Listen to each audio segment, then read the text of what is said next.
Every company needs to put AI at the forefront of all their operations, or they're going to lose to a company that does. That's Remy. He's a young, non-technical founder who's a master at explaining AI in a way you can actually understand and implement. In order to make the most out of these agents and make them actually useful, you need to treat setting them up like onboarding a real employee. And you do this through context, tools, and skills. He shares his screen and shows us exactly how he builds AI systems, timeless principles you can steal, and the easiest way to get started today.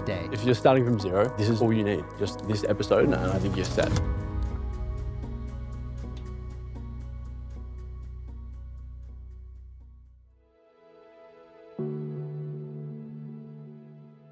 Guys, in this episode, Remy is going to demystify everything that's going on with AI, the terms, the tools, the models, everything, an A to Z guide to know what's going on today in AI. He has spent the last 2 years living in this stuff, and he is about to embed in your brain all things AI that he has learned in the next couple hours. He's not some technical engineer either. For the last couple of years, he's been running an ad agency. This is all self-taught. And now he's running the AI agent team for one of the fastest growing e-com brands in the world today. And I know this AI stuff is very overwhelming, so I want you all to take a deep breath. And by the end of this episode, you're going to know exactly what the next steps are. Let's get into it. So I guess let's just start with, what are the two stages of using AI? So stage one was chat, right? You'd be pretty hard pressed to find anyone, especially founders and business owners, that aren't using chat models. So think like ChatGPT or Claude Chat or Gemini. But stage two is now agents. So we've moved from chat to agents, and the founders and employees that are now using agents are like, no word of a lie, like 5 to 10 times more productive in their day. Probably more than 5 to 10, to be honest with you. Probably. I mean, even if you take like the middle mark, which is just like 7 times more productive, think about that. That's a week in a working day, and like 5 to 7 weeks in a week. And then if you stack that up over like a month, a year, like it's toast. So you're starting to just get this massive divide opening at the moment with the people who are using agents and the people who are stuck using chat. And you want to be on the agent side. Yeah, I mean, it's unfortunate for some of the people listening out here that may or may not be employees, but like a big thing we talk about is just OpEx, your actual labor as a percentage of revenue. Yeah. I think everybody's racing to just get this down, the percentage of revenue. And I feel like people are doing it with just chat and they don't understand the true multiplier is actually with the agents. And even like you're saying about it's tough for employees, I actually think that there's a great opportunity for employees right now, which we'll touch on later. But I think there's an amazing opportunity for employees that take the initiative to learn this stuff. You end up becoming like a 100x employee. And it's like you can now, like one like go-to-market strategist can now take on like the work of a 10-person team and get paid for probably about a 5-person team now. Yeah, we're going to dive deep into what I think and what you think the future of a team looks like. What are the necessary skills? What does that brain need to look like? And like, I mean, dude, we're seeing like, I think there was a company that was $1 billion that was one person. Like, I truly believe I saw that. There's going to be 1 to 3 person teams doing billions and billions. Agreed. Because there's so much of your time and day that's like taken up with just like stupid manual tasks. Like, I'll give you an example. Yesterday, someone from my team was asking for like some passwords and API keys. And it's like, before I would have had to go into 1Password, like find them, create a share link, share it securely, and like send a Slack message. So instead, I just got my agent to just like go into 1Password, like create the share links, send them on Slack. And it's like, that would have been maybe like a 10-minute task, realistically. But it's like just 30 seconds. And it's like, it just allows you as a founder to spend your time on the work that's fulfilling for you and creative and strategic, the work that AI like can't do, like the visionary stuff. Yeah, for sure. Let's dive into, what does that agent look like? Let's really, really deep dive into it. For anybody out here that's listening, I highly recommend that you either watch this on YouTube or Spotify so you actually can see the visuals. But let's break down, agent a bit more and like what that kind of loop looks like. 100%. So the word agent gets thrown around so much. It's kind of like lost a lot of meaning now. You just see like if you open Instagram or X, it's just, I built an agent that does this, agents that. But the easiest way to like actually think about like what an agent is I like to think chat is just question to answer and an agent is just goal to result. So question to answer, goal to result is just the simple way to think about it in your head. So for example, with a chat, you might ask it a question, it'll reply, and then you have to go and do the work.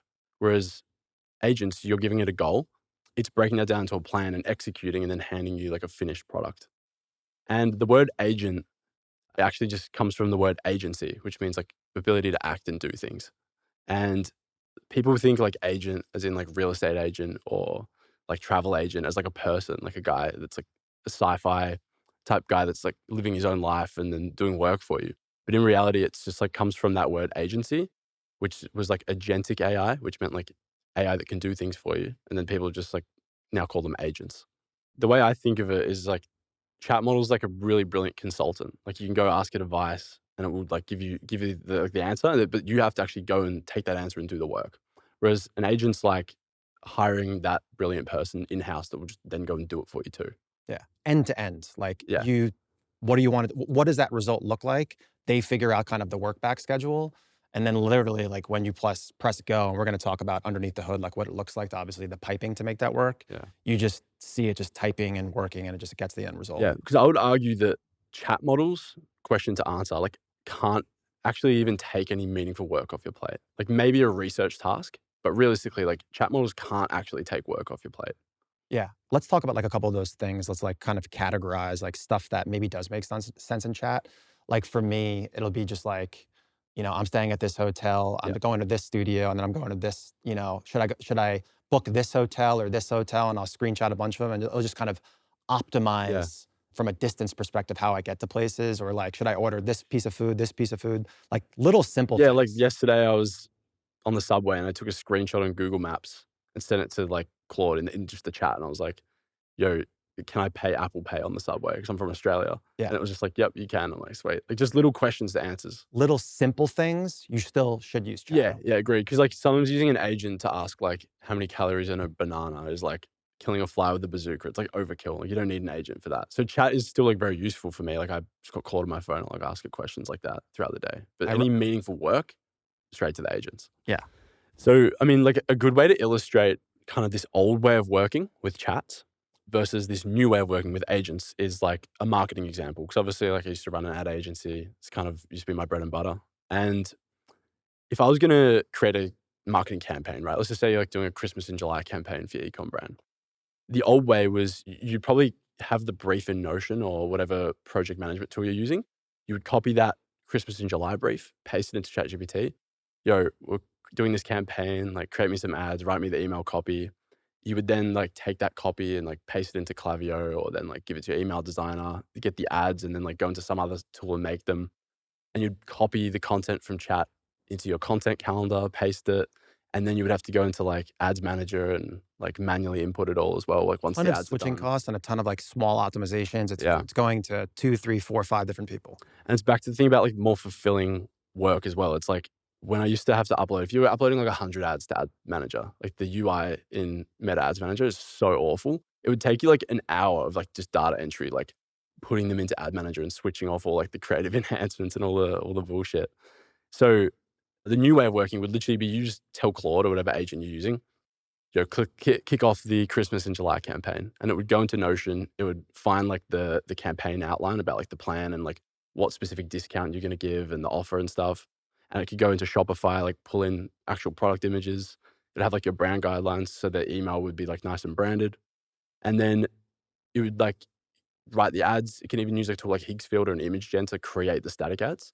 And then it might just give you back like 5 emails and 100 ads. And you pick like your favorite email and like top 10 ads. And then you approve, and then it'll just literally go into Klaviyo, set it up, and then go into Ads Manager, set it up, and like it's done. Yeah, and it could take it there and just leave it as a draft. And obviously you can by hand optimize it before you click go. And for everybody out there listening and watching, just to give you context, like we're talking very macro right now. We are in this episode going to actually show you live how to do stuff like this, because there's a lot of stuff like in between there to make sure that the piping is set up properly to then get that end result. But yeah, man, I just feel like all of like the little small work is going to be absolutely done if and when you set up the proper piping. It really just comes down to the proper piping and systems that you have underneath all of this. Yeah, pretty much. So you've given the agent a goal. It's done this amazing work for you and given you the output, but like what has it done? Like what happens in that mysterious agent step where it's going and doing the work? I think that it's really, really important to understand like what's going on under the hood here. And I'm just going to do it at a high level because I'm not a technical person myself, and I'm not going to lose anyone with like going into like the actual software engineering part of it. But I just want to touch on this loop that agents go through. So when you hand an agent a task, it's literally just going through 3 steps: observe, think, act, over and over and over again in a loop until it has completed the task, and then it hands you the final result. So when I say observe, think, act, you can think of it as look at the situation, decide the next step, do it. Look at the situation, decide the next step, do it over and over and over again. Keep optimizing. Yeah. And then finally, it will output the result when it determines that the task is done. And then how it determines when it should stop going in loops is based on what you've told it in the goal. So if you, for example, said like to an agent, as a simple example, research the top 10 business podcasts I should go on and put it in a 10-page PowerPoint deck. The agent will not stop going in loops until it has 10 business podcasts in a PowerPoint to give to you. So if you're really vague with like what you want the final output to be, then it's going to be a little bit more subjective based on the agent. It's not going to be exactly what you want. Yeah, exactly. So it's important. So that's one thing we'll touch on, is clearly defining like what done looks like. Yeah. But when you're giving it a goal, it's just going in these 3 steps: look at the situation, decide the next step, do it. And I thought what would be cool just to like sort of illustrate this loop is to just give a simple example into Claude, and I can show you this loop going in real time. Before we show that to everybody out there, I think a key thing to touch on, just because, guys, I want to make sure that you're following along as we go. In that observe loop that we're popping up right now, you see the context and skills. We are going to get very, very deep into how to set up the context and the value of the skills. Yeah. Let me give this little example to Claude so I can show you this loop in action. Okay, so I'm in Claude Code right now, and we're going to just paste this Welcome back, Rem Dog. Before you dive into this right now, guys, this is going to be awesome. You guys are going to see the whole entire loop. Just so people have like context, I don't even know if you even maybe want to zoom out from a macro perspective, or we can do it after the fact of just like driving around Claude and just telling them like, this is code, this is co-work, this is chat. Let's just make sure that we do that before the end of the episode. Yeah, of course. And like, I want this episode to be core principles, timeless. So I'm not going to go too deep into like, right now the best model to use in Claude is Opus 4.8 or Fable 5. But in 2 months' time, that's going to be different. But these core principles that I'm going to cover today about like how to make an agent actually useful and work for you, and like how to build agents essentially, that's not going to change for months. So for this example, what I've told is I've said, please give me a report of my best performing Instagram videos and a full breakdown of the angle, the hook, topic, title hooks, and why the video worked. I've given it my Instagram handle and I've said, create a HTML report. So that's just going to keep going until it's done an analysis of my best performing videos. I could have even given it a number like 10 best performing, and then it's going to deliver the HTML report, and that's when it will stop that loop and give it back to me. So the first act step that it decided to do was go and search my computer to see if it can find more information about like title hooks and some of the things I've talked about. And it's then found that title hooks are exactly what I need. So now it's gone back to the observe step. Now it's evaluating the situation after the first loop. So second loop round, now it's going to go and read, it's found some files. Now it's evaluating the situation. Great, I've found more files. What should I do next? Let's look at these files. So you can see it's read these 2 files. Back to the observe step. Great, this is a gold mine. There's a complete data set of 60 reels matched with play counts. And then it has, I think maybe I have my reel performance already downloaded on my computer from another project that it's found. If it didn't find all these 60 reels with data, it would have, instead of that, it would have gone on the loop and then probably called a tool to go search Instagram, essentially. So second loop round, it's read the files. Now it's like, excellent, this is a gold mine. It's read some more files, another loop. Now it's gone, I have a complete reel data set, all 60 reels matched with play counts, engagement rates, dates, pattern tags, all that stuff. And then it said the one field that genuinely isn't in this data is the spoken hook, first 3 to 5 seconds. That's the bottleneck. Yeah. So now it's gone, it's thinking, it's like, well, we need to go find that. So now it's going to run a command, and it is going to go launch a sub agent, which we'll touch on later, which isn't as crazy sci-fi as it sounds. It's just basically it's launching another version of itself to just go check. And then it's back in the observe step. Great, now we've got it. The data is rich and complete. The spoken hook retrieval's running. Let me build the full report. And now it's running another act step to build the report. So, we've got this loop here that the agent runs through. And a application or a program that facilitates that agent loop, just allows that agent loop to run, is known as an agent harness. And then all of like the top platforms you see online now that you hear about, like Claude Code, Claude Cowork, Codex, Manus, Perplexity Computer, those are all just different agent harnesses. They're just different applications to facilitate this loop. So when people talk online about, I built an agent that does this, that would imply they've built a competitor to these. Like they've built their own Claude Code. They're not You building probably this did loop. not. Yeah, they're not building a loop. Like the better word to describe it is they tuned an agent. So out of the box, they all go through this loop, right? But we have 4 levers to pull to make these agents better, which is kind of like the whole concept of this episode. We're going to just do a deep dive into each of these. But at the observe step, that looks like context, which is the information you can give it. And then skills, which is the processes that you've given it that it can follow. On the think step is the LLM model. So obviously these agents, that step where they're, deciding what to do, the brain behind that is the large language model, which the large language model is like GPT 5.5 or Opus 4.8, like the actual model itself. And then on the act step, which is giving it more tools. So like out of the box, like Claude Cowork or Claude Code or most of these agents, they have like a few tools, one of them being like web search. But if you want to then have the agent like handle your email inbox, you need to tune that act step and give it more tools. Yeah.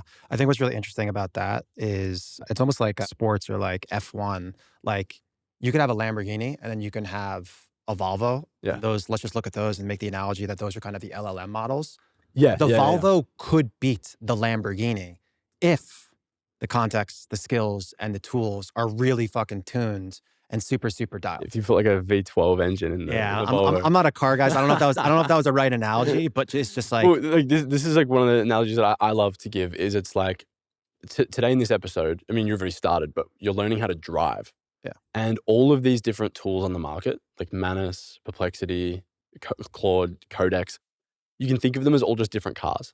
Like Codex is a Ferrari, like Claude Code is a Range Rover, Manus is like a G-Wagon.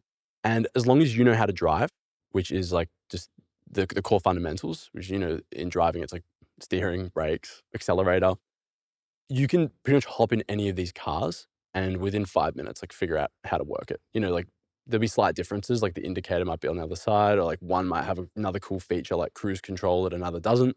But essentially, they're all just the same thing. And as long as you know how to drive, you can pop open any of these and figure it out and start using it efficiently. Like hot take 5 there, minutes. hot take there. Everyone is just so bullish on a specific LLM model, but we're going to prove otherwise today. Let's dive into what does that loop look like right now on the IG side? Let's check on this little thing. Let's check on old boy. All right, so we can see we've got a nice report here, which is what actually works on AI with Remy. And you can see it's analyzed all 60 of my reels, with the top one being like over 1 million views. And we can see that it's like categorized them. It's like kind of put them into categories. It's done a breakdown of each one with like the title hook like on screen. Like Yeah, this and one here. And if you guys look at this too, I mean, you can take direct inspiration from this. Like you see the right versus wrong way to use Claude. You can do another video that says right versus wrong way to do X. It's saying don't ask Claude for business advice, obviously contrarian in nature. You could just say don't ask X or don't do X to you could literally just take all of these to make all of your new ideas. Exactly. I mean, this was just a report to illustrate this example. Straight away, I can think of a use case here. Like if you do content and brand deals, like you might want a report like that generated for videos you did for the brands. They can have like a report of how the video performed for them as a company. Like if you're doing brand deals and stuff. There's so much stuff you can do here, but you can see it's just gone through, analyzed all my videos and like picked them apart, like why it worked, what didn't. We can see here all 60 reels ranked by plays with the date, title hooks, the durations. And then throughout this process, right, like I started to illustrate before how it's going through loops about like, it's observing, it's decided to go find some files, it's fed that back in. Now it's decided like, all right, we'll go do this. It couldn't find some data, like the first spoken 5 seconds of the videos. So then it had to like make another couple loops to go find that. And hard to say, but I reckon this probably would have ran through about like 20 or 30 loops before it decided that the task was done. And you can see here it worked for like 20 minutes or whatever it was. So it will just keep going until it's decided like, all right, this is done. I'm ready to give it to Remy. Yeah, this is amazing. And for everybody out there listening, if you're running a company, if you want to report at 7:30 a.m. in your mailbox every single day, Yeah. a beautiful PDF looking at social media analytics, e-commerce analytics, anything. Yeah. We're going to walk through how to do this, but it's crazy how granular this can get on, that individual prompt. Quick second, Remy has shared so much in this episode. All of his principles and frameworks we put into a free PDF playbook. You can download it below, link it in the description. Enjoy the rest of the episode. It's really about what's underneath this and obviously the piping. So Yeah. let's get into how to actually, you call it tune, to optimize Yeah. the agent to make it useful. So why don't you kind of walk us through those three big pillars, and we're going to deep dive into each. 100%. So a raw like agent out of the box. So if you open up Claude Code or Cowork or any of these popular agents on the market and just like give it a task, like they're really capable. It's probably not going to do it in the way you like, and you're probably going to get an output you're not happy with. And that's why a lot of people like start using these tools because it's all the rage, and then they just quit because it's like, oh, it didn't work for me. In order to actually make the most out of these agents and make them actually useful, you need to treat setting them up like onboarding a real employee. So you can think of agents as like really, really capable strangers. Picture that dude, like we've all got that friend that's like really, really smart, like good at solving problems, and we'll just like keep working until like the task is done. You now have the opportunity to hire this guy into your business for $100 a month in salary. $1,200 a year, sign me up. and he has infinite bandwidth. He can just like there's no limit to what he can do. But no matter how great he is and smart and capable, unless he fully understands you and your business, or if you're an employee, your role and what you do, unless he has the tools he needs to actually do the work, like an email account, a browser, a computer, and lastly, unless he's trained on like your secret sauce that makes your business unique and your processes, he's not going to be very useful at all. All right, so let's actually onboard this hire. And you mentioned context, tools, and skills.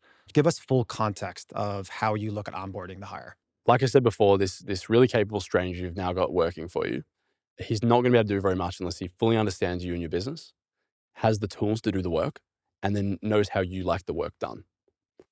And you do this through context, tools, and skills. So context being like information to the agent, like what you do, your business, like your brand voice, things like that.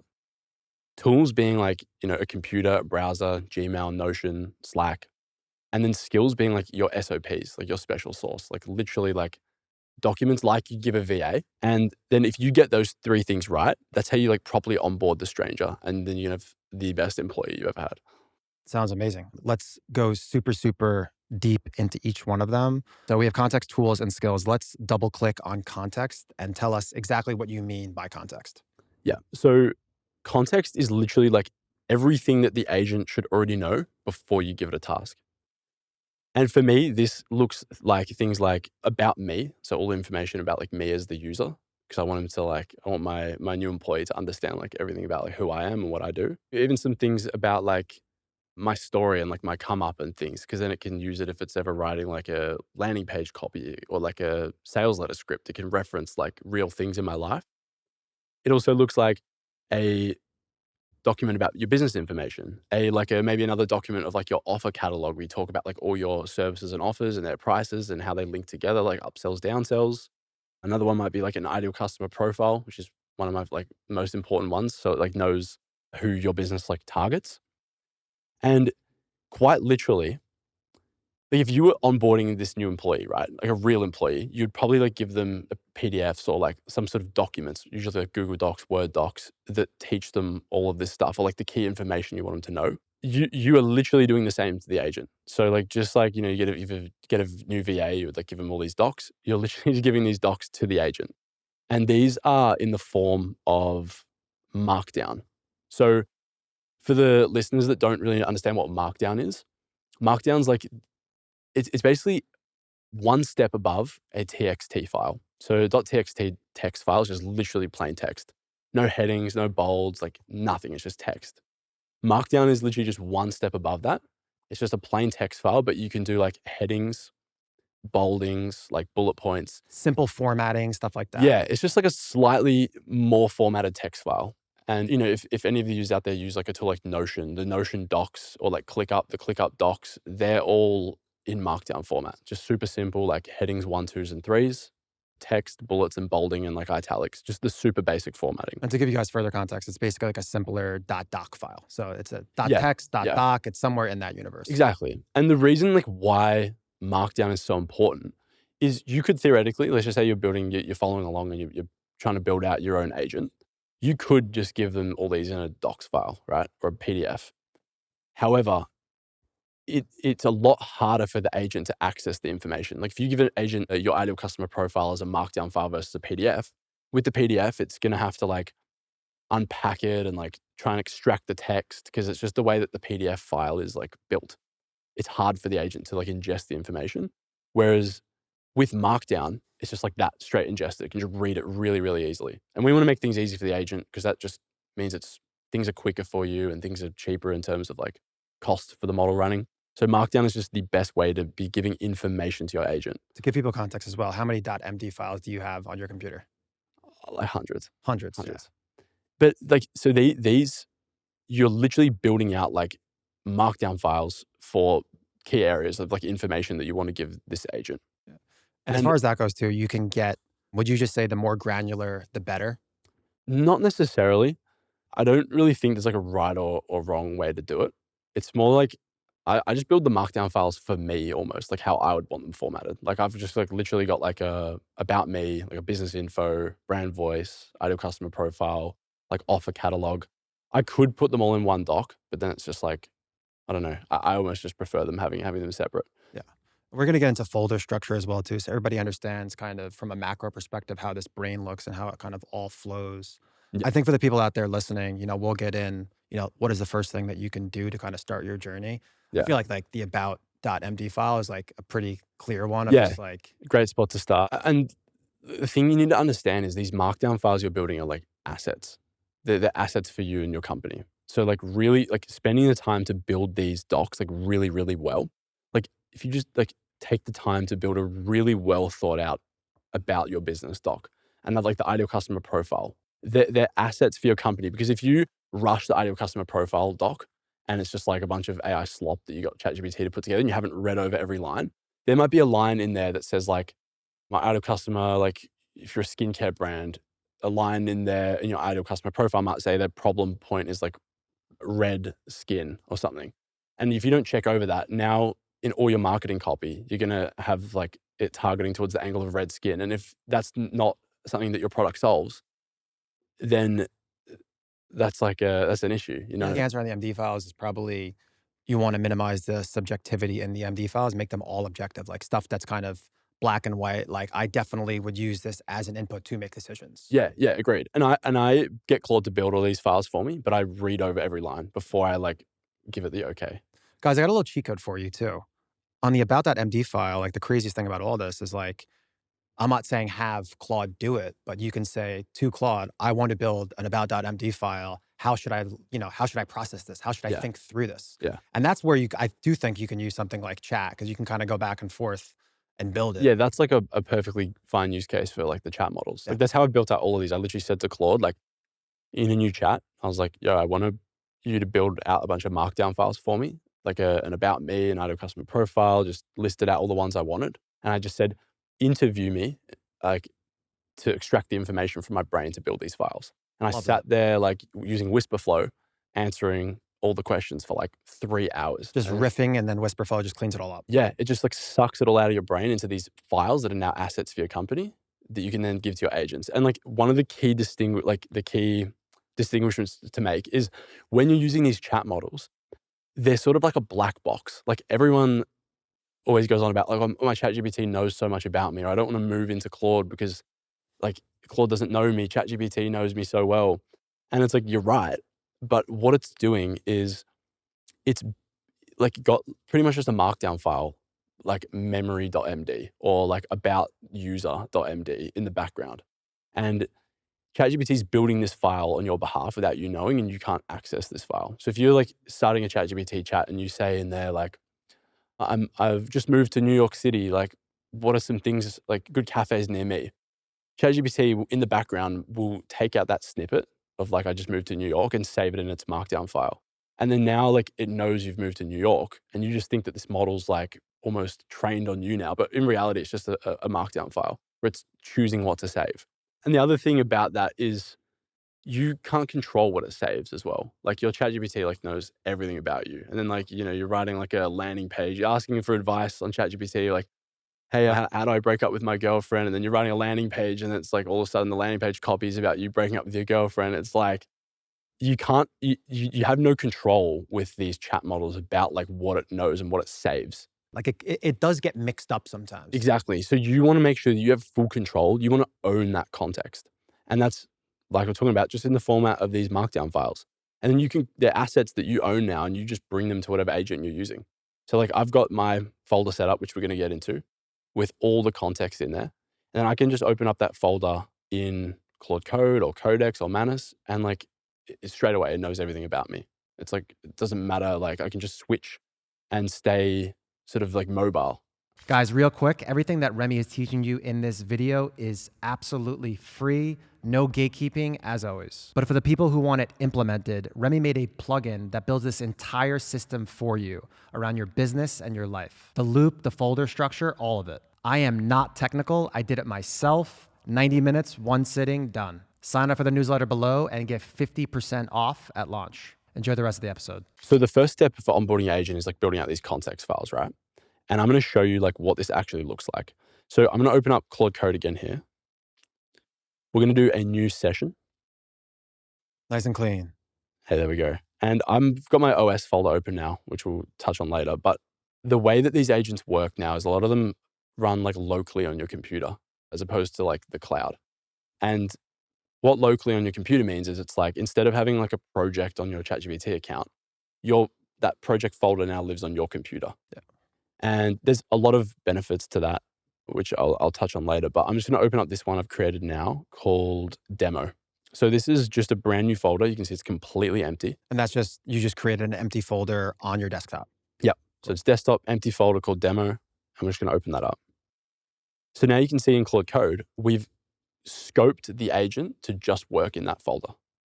Just like, when you have a project in ChatGPT, it's like any of the chats you do in that project, it's like scoping ChatGPT to just work there. So now it's a new blank canvas and you're deciding what inputs go into this folder. Exactly. Yeah. Exactly. So you can see, just to demonstrate the importance of context, if I'm opening up this brand new folder, so I've been working with Claude Code, right, for like 8 months.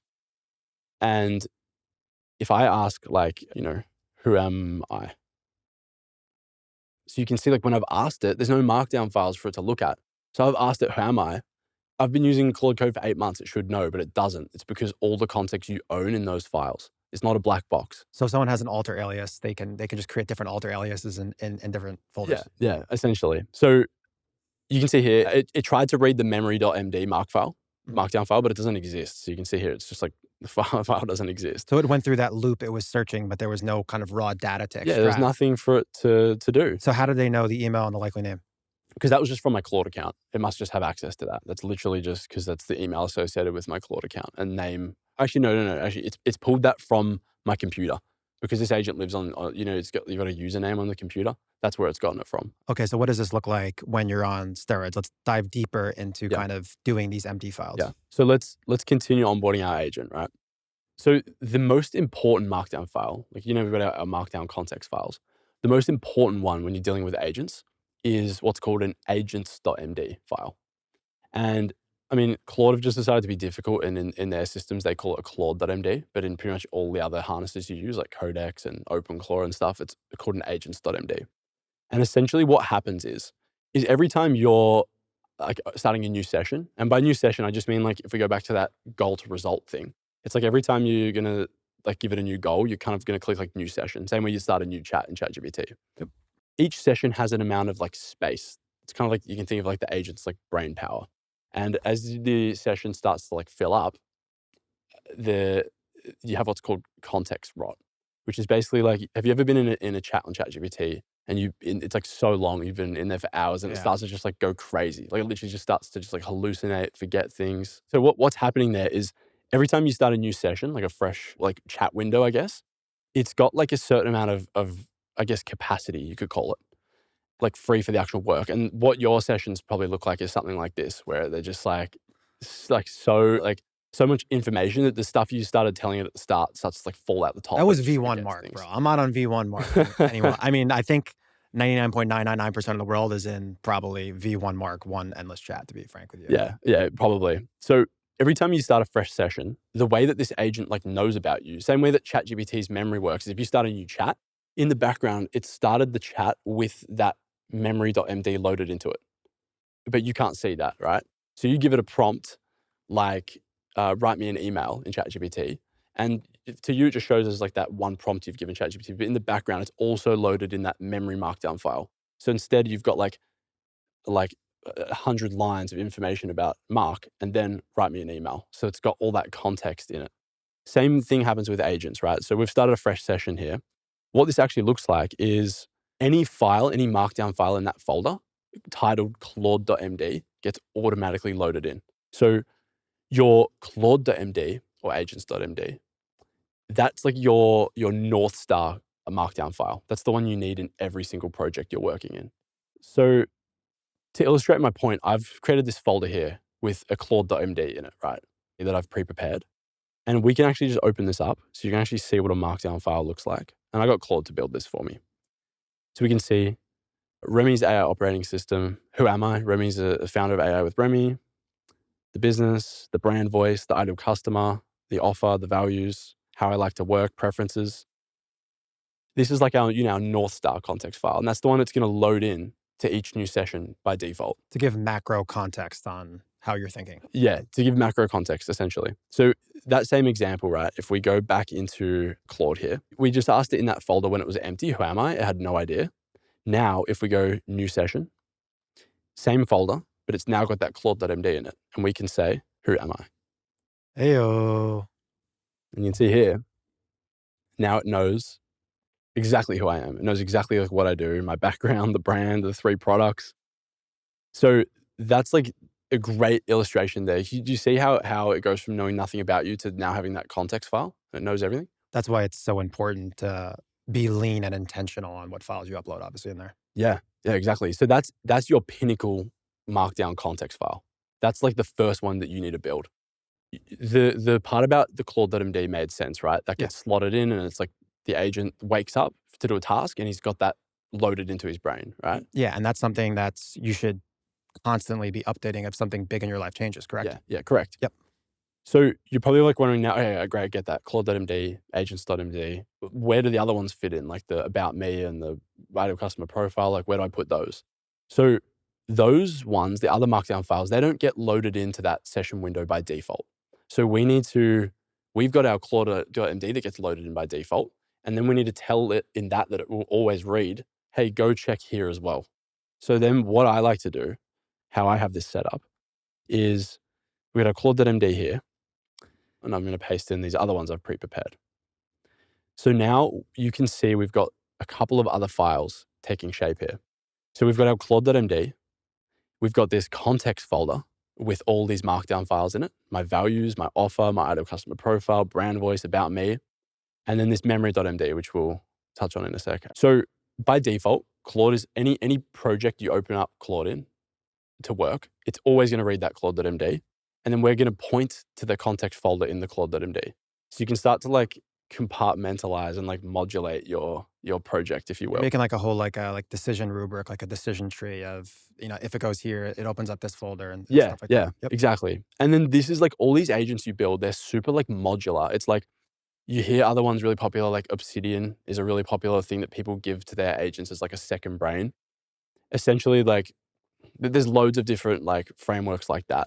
And instead what they're doing, like if you had this folder and you wanted to use Obsidian instead, you would instead delete this context folder and you would in your Claude.md point to the Obsidian vault instead. That's kind of how people are doing it. Like you can kind of modulate the context. So in short, you can kind of redirect it whichever route you want to go. Yeah, exactly. And it all stems from this file here. So now this new setup we've got is kind of like evolved. So the first one was just the Claude.md. And that's probably the most basic one that if you're trying to like start using agents for yourself, that's probably the first step I'd say is just create a folder and then just build a Claude.md. Just ask Claude, hey, build this Claude.md file for me and just include in it like an overview on who I am and what I do, just to give it like that base context.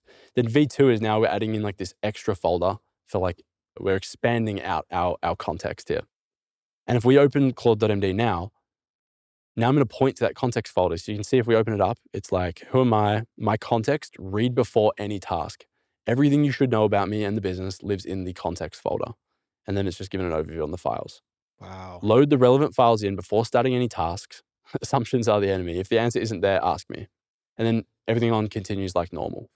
And then the memory.md I'll touch on in a sec. And then as you keep developing more folders, you just keep updating. The most important thing is the CLAUDE.md file. Yeah. Because that is going to create the infrastructure. Like you could have like marketing, finance, logistics. Yeah. And then underneath that, you can have multiple folders. Exactly.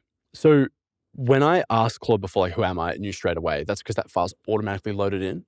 But if I deleted that Claude.md and then asked it, who am I again? Back to dummy. Back to dummy. Well, it's got the context folder. Oh, yeah. If I just deleted the Claude.md and had left the context one, it wouldn't know straight away. It would then go through a loop to think like, oh, well, I don't know who he is. Let me think. Let me check for what folders I've got. Oh, context. Then it would read it. Then it would load it in. But it's just like, it's slow and it's got to go through another loop. So like, that's why you have the Claude.md there. Yeah. Why don't you, for everybody listening right now, just ask it something very, very basic under the notion that now you have context based in, like something about any of those kind of raw folders. I know you had under there like brand, voice, like anything. Yeah. Well, what I might do is I'll just say like, write me a cold email to. How about to Mark to come on Open Residency? Actually, no. Hang on, let me do this. I'll just say like, I'm gonna whisper flow it to demo. Yeah, amazing. Makes more sense. Write me a cold email to Mark from Open Residency podcast to try and get me a position on the show. Wow, whisper for the win, baby. Whisper flow is so good. Like, talk about like agents stacking up the productivity. You can even stack it on top of the agents when you start using whisper flow, because it's like you can just get things down onto the page at the speed that you can think. For the people out there listening, I'm going to give you guys a little cheat code. One of our episodes a bit before this is of Chris Voss, which is a negotiation expert. Yeah. You can make some MD files with him to speak in his language. So it probably would be a bit more persuasive on this email that you're going to send me. Let's see how good it is. Let's see your sales pitch right now. Okay, great. So it's gone through a couple loops, right? It's decided to go and research who you are. It's gone to go and like find that is me. Open Residency. And now it's written, right? It's like literally said here, like we haven't given any other context. We just said write the cold email. And it's got our Claude.md and then this context folder. And that context folder is so rich with like my values, my philosophies, my like thought processes on things, my offers. So you can see like the subject lines, right? Operating a 20-person team without hiring 20 people, guest idea for Open Residency. But the email right here, hey Mark, been working through Open Residency. The operator as last line of defense framing is the realist take on running a business. Terrible cold email, by the way. Terrible. But it's basically, you can see here, it knows everything about me. It's like I teach founders to stop drowning in tools.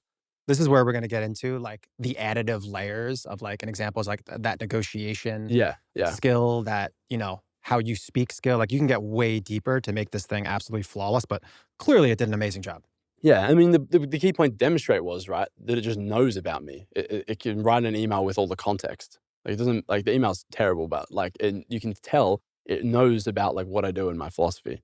Amazing. You're booked. Let's go. We're here. Okay, great. So, and just to take a step further, just to kind of paint the picture of where we're going to go with this. Yeah. This email is drafted. It could also be automatically sent as well too, which we're going to get to connectors and MCPs as well too, just so people know, like this could be fully A to Z, find all the business podcasts, draft the email and send the email. And then you schedule it. So every week or every morning it's going to go find business podcasts, cold email them to get you book calls, like all this stuff. It's crazy. You're going to need to dial that email in a little better for me to say yes though, but it's okay. Don't worry. Keep going. So that's what I'm going to do now. I want to display like, so we understand like we need these context markdown files. The most important one's the Claude.md that then points to the others. And now like when we open up a new session, it straight away knows everything about us, right? But the next layer of context is memory, which is still kind of under the umbrella of context, right? Memory and lessons. So off the rip, it knows all this stuff about us, but what if we ask it to do something differently? So you can see I've got in here this memory.md file, right? If we open this up, this is just got memory learned rules, lessons Remy has taught me. I check these before every task. And so never write formally, just a couple of like random preferences. So the agent like knows everything about us out of the box, but we want it to be like, be able to improve over time. And like, if we correct it, we want it to save that somewhere, which also counts as context, right? So I like to build this little like kind of de facto memory system. I think like when I started putting this together, it was because none of these agent harnesses had memory built in. So if you said to it, like, write this email right here, if we said like, can you please sign off the email with cheers, Remy? And like, I always want you to sign off emails with cheers. It's not auto-updating unless you put a system in place. Exactly. It's not, so like before the last, maybe in the last month, a lot of these harnesses have now added in memory as a feature. But before that, you had to do it yourself. Because otherwise it would say like, if you didn't have that in place, it would say like, yep, got it. But then next session in a week's time, when you write an email, it wouldn't do it. Show them a Memory.md just in case they're driving the Kia and not the Lamborghini, and maybe that LLM does not have it built in. Exactly. Show them a little bit of context. So we can just show in here, like the memory.md. No shame on the Kia either. I've seen some nice Kias, by the way. So we got the memory learn rules. These are just a couple I put in here before, like never write formally, like always use real examples, never generic placeholder ones. And then same way that we're pointing Claude at the context folder, we're also going to point it at the memory folder. And I've just basically said, you know, your memory lives in this file. When I correct you, write lessons into this memory file as a new rule, and then check it before every task. This is how you go from good assistant to know exactly how I like things done. And one little tip is if you use the @ symbol, if you tag a file like that, then it's almost like a symlink. I don't know if you know what that is on a desktop. It's like, I don't.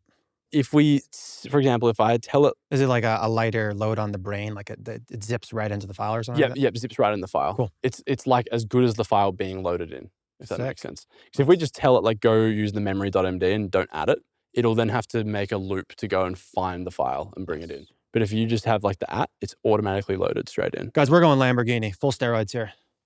Hell yeah. So Claude like has this built in, but even still, it's still almost like a little bit of a black box. It will save it to like Claude's desktop app. So now if you're trying to work with this folder in like Codex, or you want to try and like use other harnesses, you don't own the context file. Claude kind of owns it. So like that's still why in all my projects, I still kind of add this memory system in. So we can just test this out here, right? And we can say, please in future, when creating websites, I want you to always use dark mode and never ever use light mode. Whisper. All right, here we go. It's done it. Yeah. Bang. Okay, great. So you can see it's now gone. And instead of I'll add this to your memory rules so I never forget it. It's read the memory.md. And then you can see it's edited and it's added this line. When building any websites, always use dark mode, never use light mode. Love that. And context, that's obviously in that auto-updated in that folder that you showed us? Yep. So if we go back here into this demo folder, we go into our memory.md file and open that bad boy up, you can see when building any website, always use dark mode, never use light mode. And then now this is like, we own that preferences, right? This will grow over time. And like, I've had the question before, it's like, what happens if that just keeps growing? You've got like hundreds of different lines in there and they all start to like contradict and get messy. Like, I don't think that will happen maybe in like 6 months time. You can just do a spring clean, just open a session with Claude and go like, just audit my memories and just take out anything that's contradictory or conflicting and clean things up. So that is pretty much like context 101. Just to recap, we've got the Claude.md, which Claude auto loads in every session. We want to give it more context. We add that extra little file and then point Claude to that folder. And then we've set up our little memory like self-improvement system as well. So from a loop perspective, we're going to start with the about.me. The Claude.md is going to be kind of the macro infrastructure, which is then going to lead into more folders, which we'll obviously get into. And then the memory.md is just a self-fulfilling loop that just keeps remembering all of the preferences and such. Yeah, exactly. So now like every session we start, that observe step now has all the context and skills loaded in. So every time we're giving it a goal, straight away in the first observe step before it does anything, we've already got like now, I mean, skills we'll touch on, but now you can see we've really tuned up that context step. So when it starts to work on your tasks, it has like all the information that it needs. And I think one last thing just to finally like drive home this point, we can run in Claude Code this little command. Don't worry about all the others, we'll touch on that later. But this is one that comes built in with Claude. You can go /context and it will actually pull up that real bar chart for you. So you can see, so here, context window, we've used 6% of that bar. Are you talking about 6% of like the memory within that individual chat? Yeah, within that individual chat. So Yeah. you can see it's already like on our bar, it's used up 6%. And if we look at like, we've given it one task here, right? Like please in future, and a tiny little message, and it's 6%, which is a fair bit. It's almost like, it's a fair bit of the total space used. So you're starting each session, even if we just did like a blank thing with no messages sent, you'll always like have a little bit of your window chewed up because it's feeding in all that context before you start any task. That's why you could also argue, going back to the beginning, is keep the MD files like lean and cut, only use what you need to use. Yeah, in some exactly. instances. Because if you have these like really bloated context files, and like let's say you have 100 markdown files, you start a session and you're the up to like, context window is already like 20% full. It's yeah, like you want to, 100% to your point. You want to keep them nice and lean and like really like potent with like high density information. amazing. I use Whisperflow for hours every single day. I think way faster than I type. I speak about 220 words a minute and type only 45. Whisperflow closes that gap. It's a voice-to-text tool that works anywhere on your computer or phone. You talk and clean formatted text shows up wherever your cursor is. All right, let me show you. I'm gonna answer a real email right now without typing. You can see here, Taiga is asking for feedback on our intro video for the next episode. Watch how I respond. If you could just make a few changes, make the red a little bit brighter, the typography a little bit smaller. For the music, if you can just give me some other options, and that first photo, some more options as well. Please give me 3 options for each, and make sure you send it to me by end of the day Friday. Thanks. So as you can tell, the text is way cleaner. I kind of speak in half sentences and sometimes mumble on. This makes it very clean, formatted perfectly, and avoids all the small mistakes.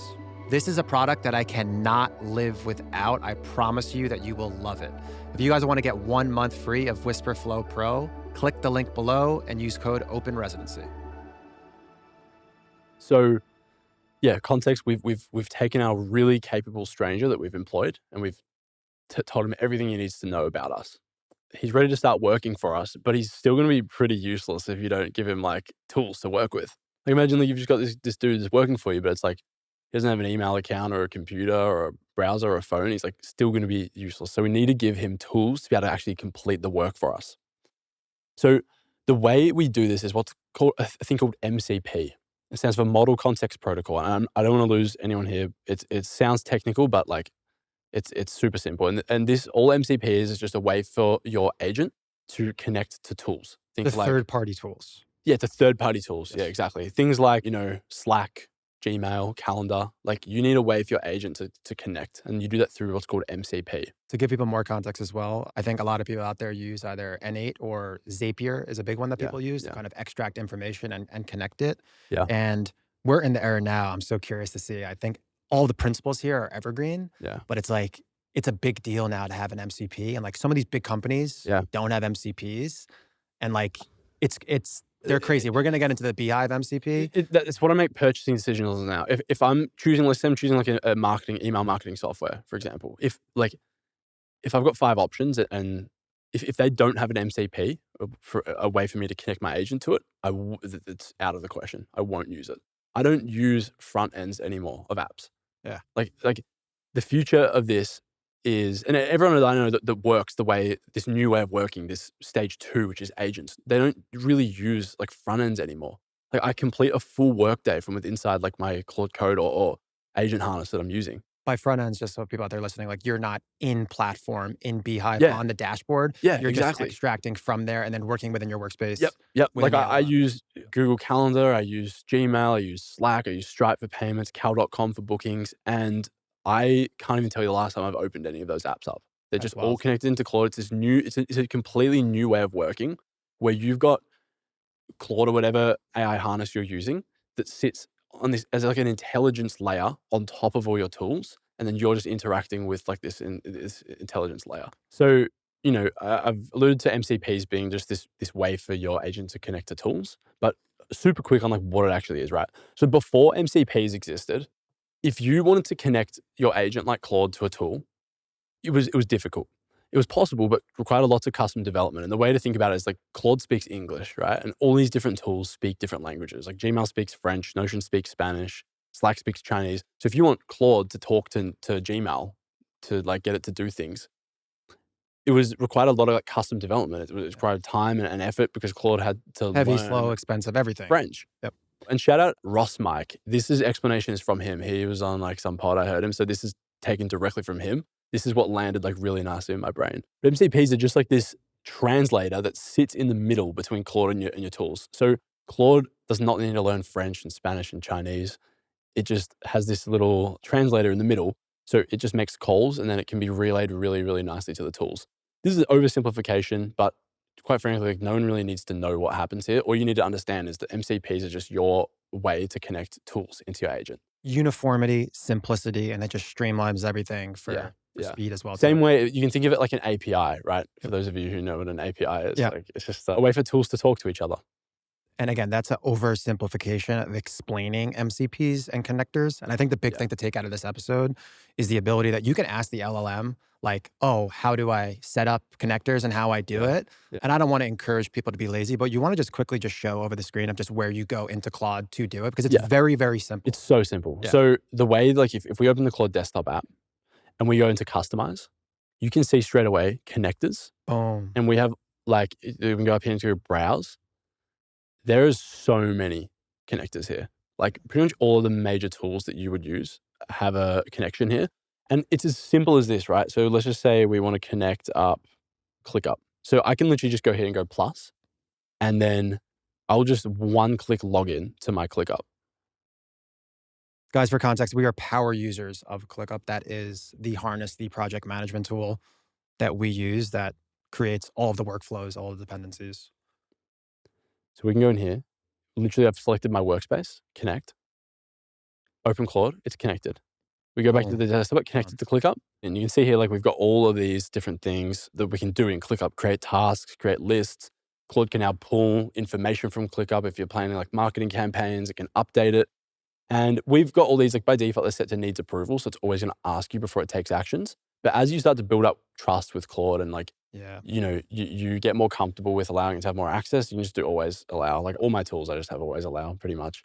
But in Claude, right, that's as simple as it is to connect these. But that is using MCP, by the way. So you don't really have to deal with any of the technical shit. But that when you click the plus and log in, that is, it's got an MCP server, basically. That's what it's using. It's crazy that you say that like you're picking vendors based on if they have an MCP or not. It's literally like 5 to 10x. We're going to dive deeper on a specific use case onto how much more granular and strategic and faster and optimized it is with this.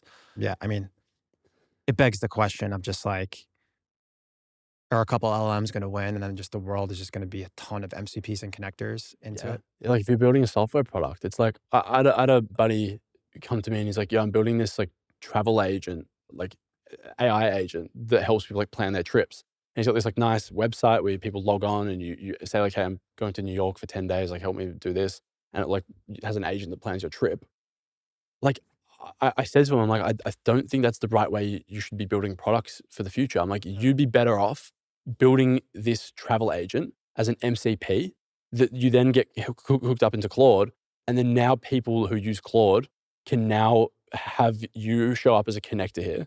Click plus your, travel AI, and then add your product as an MCP. And then now you build a purpose-built MCP for Claude that makes Claude be able to plan your trips better. That helps Claude, like gives it some extra tools it needs. Like it can search, like Skyscanner and some other websites a bit easier.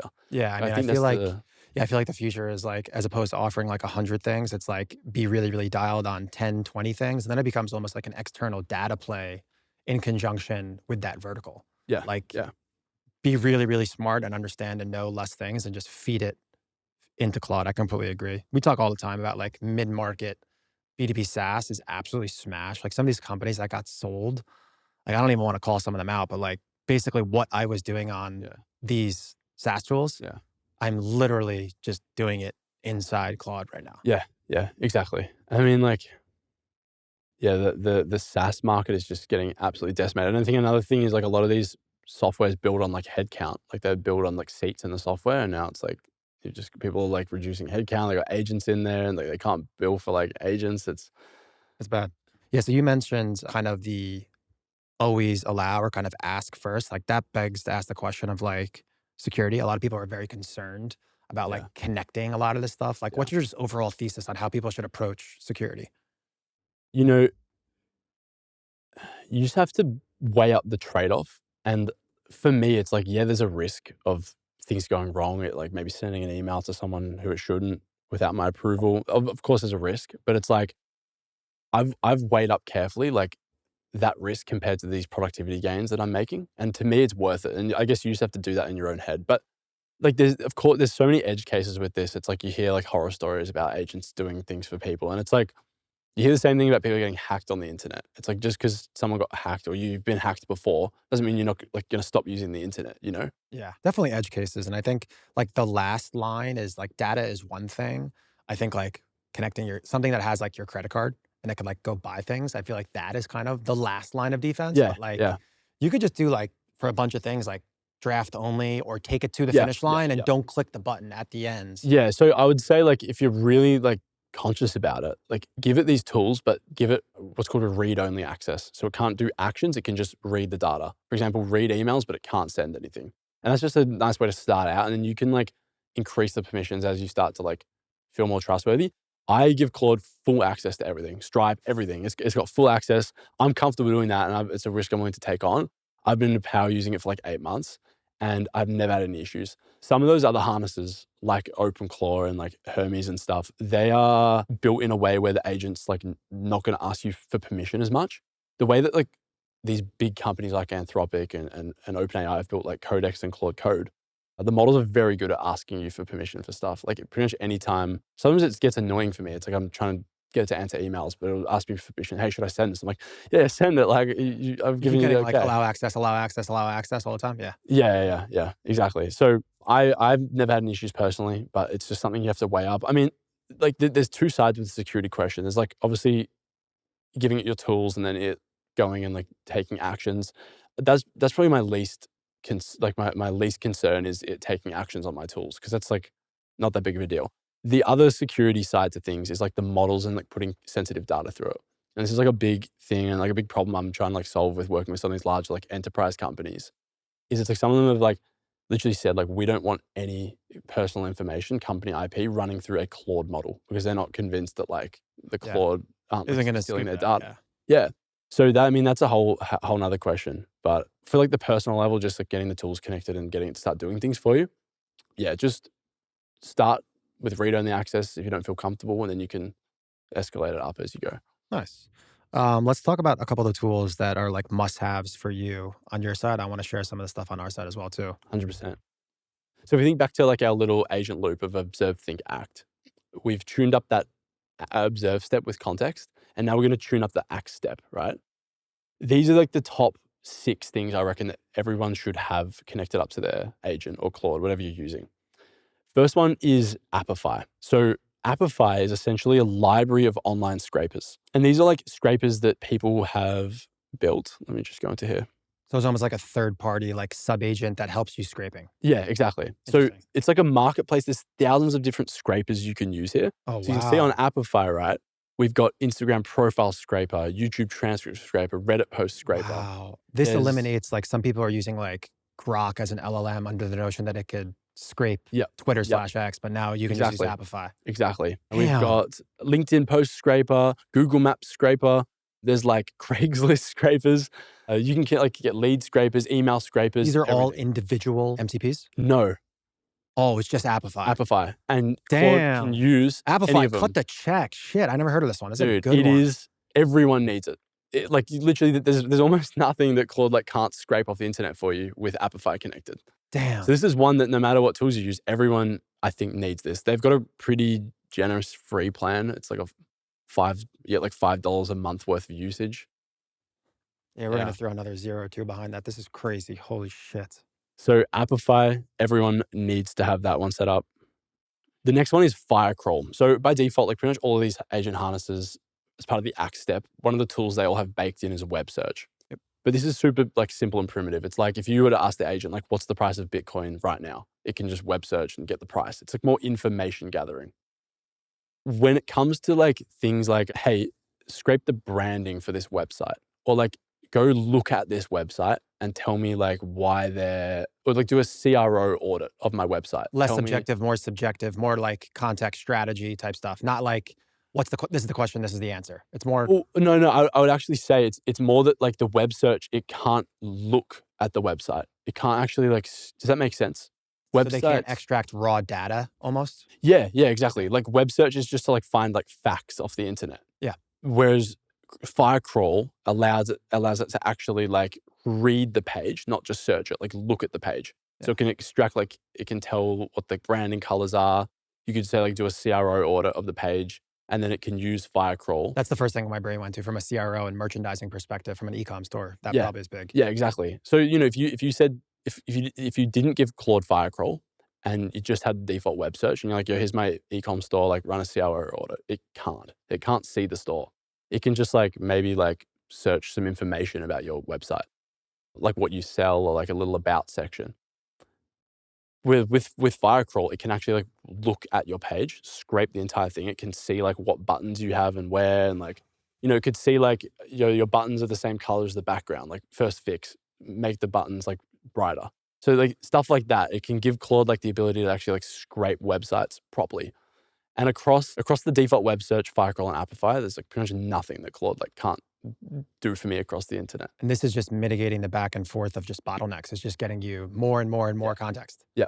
And it's less human in the loop steps, right? Like if you didn't have Apify or Firecrawl connected, it used Apify before when we did the scrape my Instagram account example. Damn. So like if I didn't have Apify connected, it probably would have said like, I can't connect to Instagram. Like, can you send me the videos or something? For context for people out there listening too, like you don't have to say anything. This is embedded in the brain on the LLM platform. Yeah. Damn. You can think of our really capable employee that we've just hired. Yeah. You can think of him as he's got his desk, right? Yeah. And he's got next to him, he's got a bookshelf full of skills, which we're going to get to. Yep. But he's also like got the tools like laying around. Like he might have like he's got his computer. He can see like he's almost got this up, right? If we go applications, you can imagine that our ultra capable employee has this screen up, right? So anytime we give him a task, you don't need to tell him go use Apify. It's like if you tell him, scrape this brand's Instagram page and give me the top best performing videos. He's going to just pick the right weapon. Yeah, he's just going to look at his apps. Okay, cool. Like I should probably use Apify, and then he's just going to go use it. So you don't need to actually specify it. The next one is Composio. Now this is like some absolute sauce I'm going to put you on, right? Some quick backstory about how I found out about this wonderful tool. I had everything like baked into Claude. I had all my connectors built into Claude like I showed you before. And Claude went down for an hour the other week. Like the servers were down. And I had like so much work to do. I'm like, oh my God, I can't work without Claude now.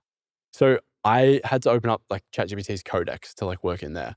But, and the way that my folder's set up, we went back to the demo folder before. I've got like this OS folder, stands for operating system, where I work out of, which I'm going to show you guys after this. So the way that that's built is I own all the context files. I own all the skills. They're not embedded in Claude. I can open that folder up in Codex and keep working, right? That part was fine. The issue that I found was I had like 50 different tools connected to Claude. And then I started to get to Codex to work, and it like didn't have any of my tools. So I started to go through and add in like all these tools, and I was like, there must be a better way. That's how I came across Composio. So what Composio does is we can open this up. You can see Connect Apps. They have way more than the Claude desktop app. They have thousands of tools that you can connect. Same way with Claude, like I showed you, it's one-click login. You click Connect, sign in. They've got everything under the sun here. And then, so is this like an MCP for MCPs?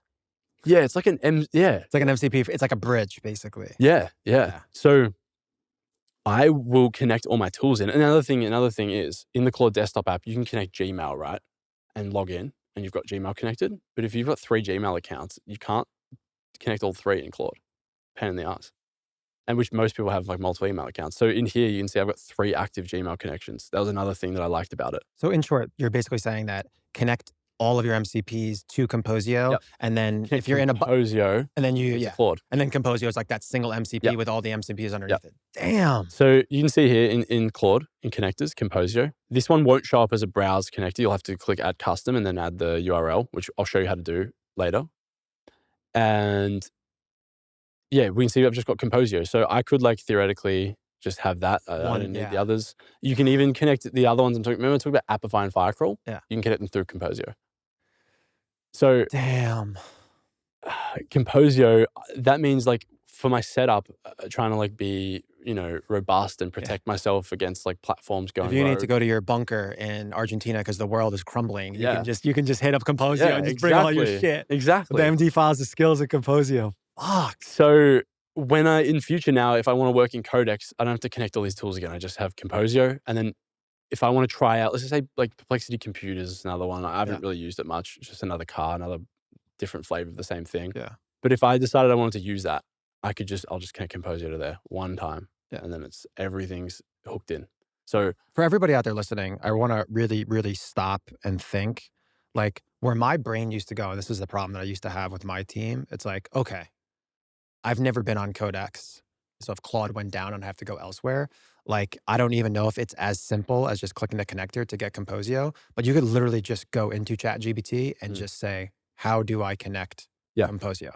And I think everyone just needs to understand that all of the answers, all of these in between the lines answers are literally in the LLMs. You just tell them, this is what I need done, and they can do it for you. That's how I learned all this. Yeah. Like all this stuff I'm sharing with you today, it's pretty much all learned from asking Claude. Yeah, people need to go through the exercise of like, if you're not a technical person and you'd have to bug somebody on your team to do something small for you, force yourself to not bug them. And what may take you or them a minute, 2 minutes, it'll take you 5 minutes, 7 minutes, 10 minutes if you're not that technical, but you will get to the answer. So it's more just like figuring this shit out by yourself is huge. It's just like, massive unlock to get in the habit of just asking Claude any of this stuff. It's like, how do I do this? Like, just ask Claude, it will tell you. 100%. And if you start following the steps and get stuck, and you just screenshot this error, paste it in Claude, hit this, like, what do I do? Like, that is what you just said right there is a bar on its own. That's a cheat code on its own. It's just doing that. It's just screenshot. This is where I'm at. Can't get past it. What do I do? Yeah. And let's keep going. So these Chrome dev tools. So the next one's Chrome dev tools. So this is an MCP built by Google Chrome. Maybe we can connect that through Composio. I don't know. I haven't tried. But essentially what this does is it allows Claude to spin up its own browser, if that makes sense. So like I use this a lot if you're building like websites or apps and Claude like wants to check its own work. Because, you might say like build a website, these colors, make it look nice. Here's the brand guidelines. It might build it and send it to you. And it's just like wrong. It's not at all like what you wanted. Chrome DevTools is like one I use that allows Claude to like be able to check its own work in a sense. Like it can spin up a browser and look at the website it's built and go, oh no, that's not good. I'll keep working on it. As opposed to like in platform or a PDF file, it's like an actual browser. Yeah, it's like an actual browser. Yeah. And like another thing that I use it for is, I don't know, another example the other day I saw on X, someone was putting together like a register for like founders in Australia, like almost like a phone book of founders in Oz. And I clicked, I was like, oh, this is cool, I'll sign up. And then it was like a, bunch of questions and it was going to take me like probably 20 minutes to sit there and answer them all.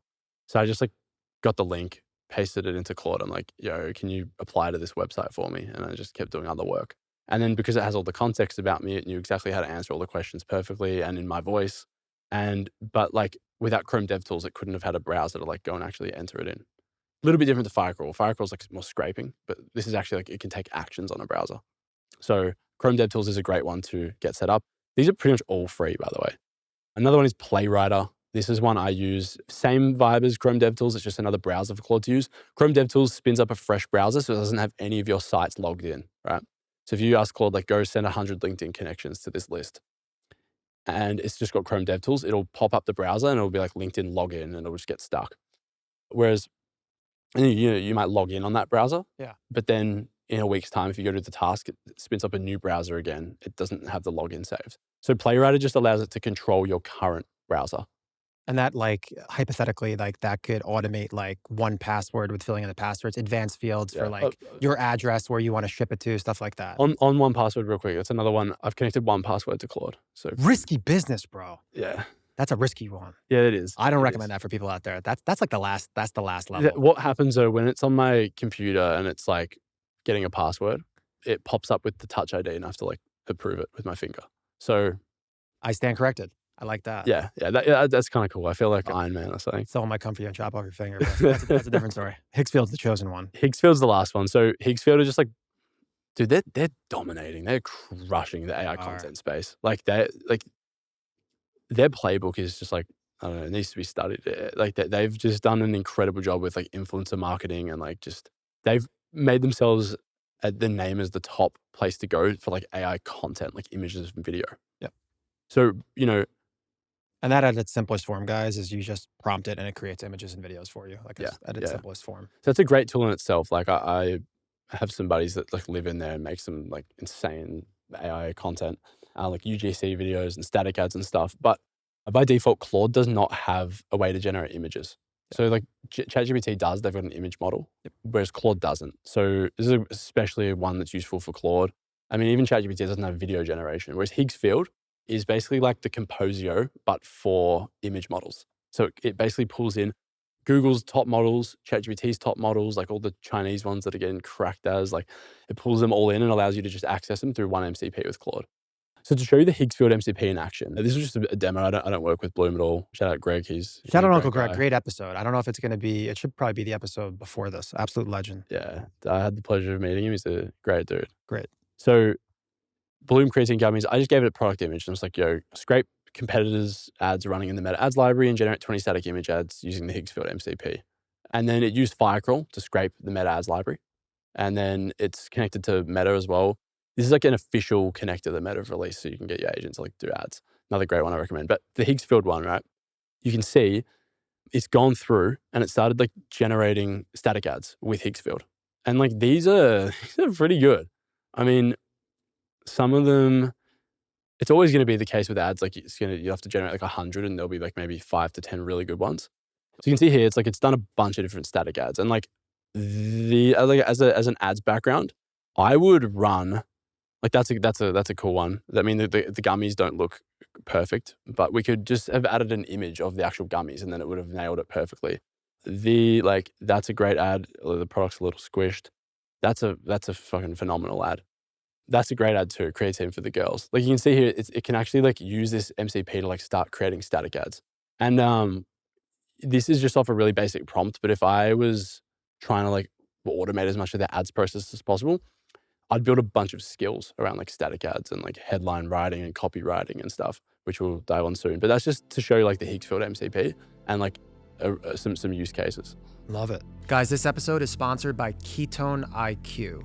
I often sit down in this chair for over 3 hours and stay super dialed with ketones. It's a completely different category of fuel for your brain, clean, sustained, and no crash. I take a shot before recording, before deep work, and any session that I need to be sharp. Head to ketone.com/openresidency for 30% off your first subscription and a free gift with your second shipment. That's ketone.com/openresidency. Guys, this is something that I use every single day, non-negotiable. Give it a try.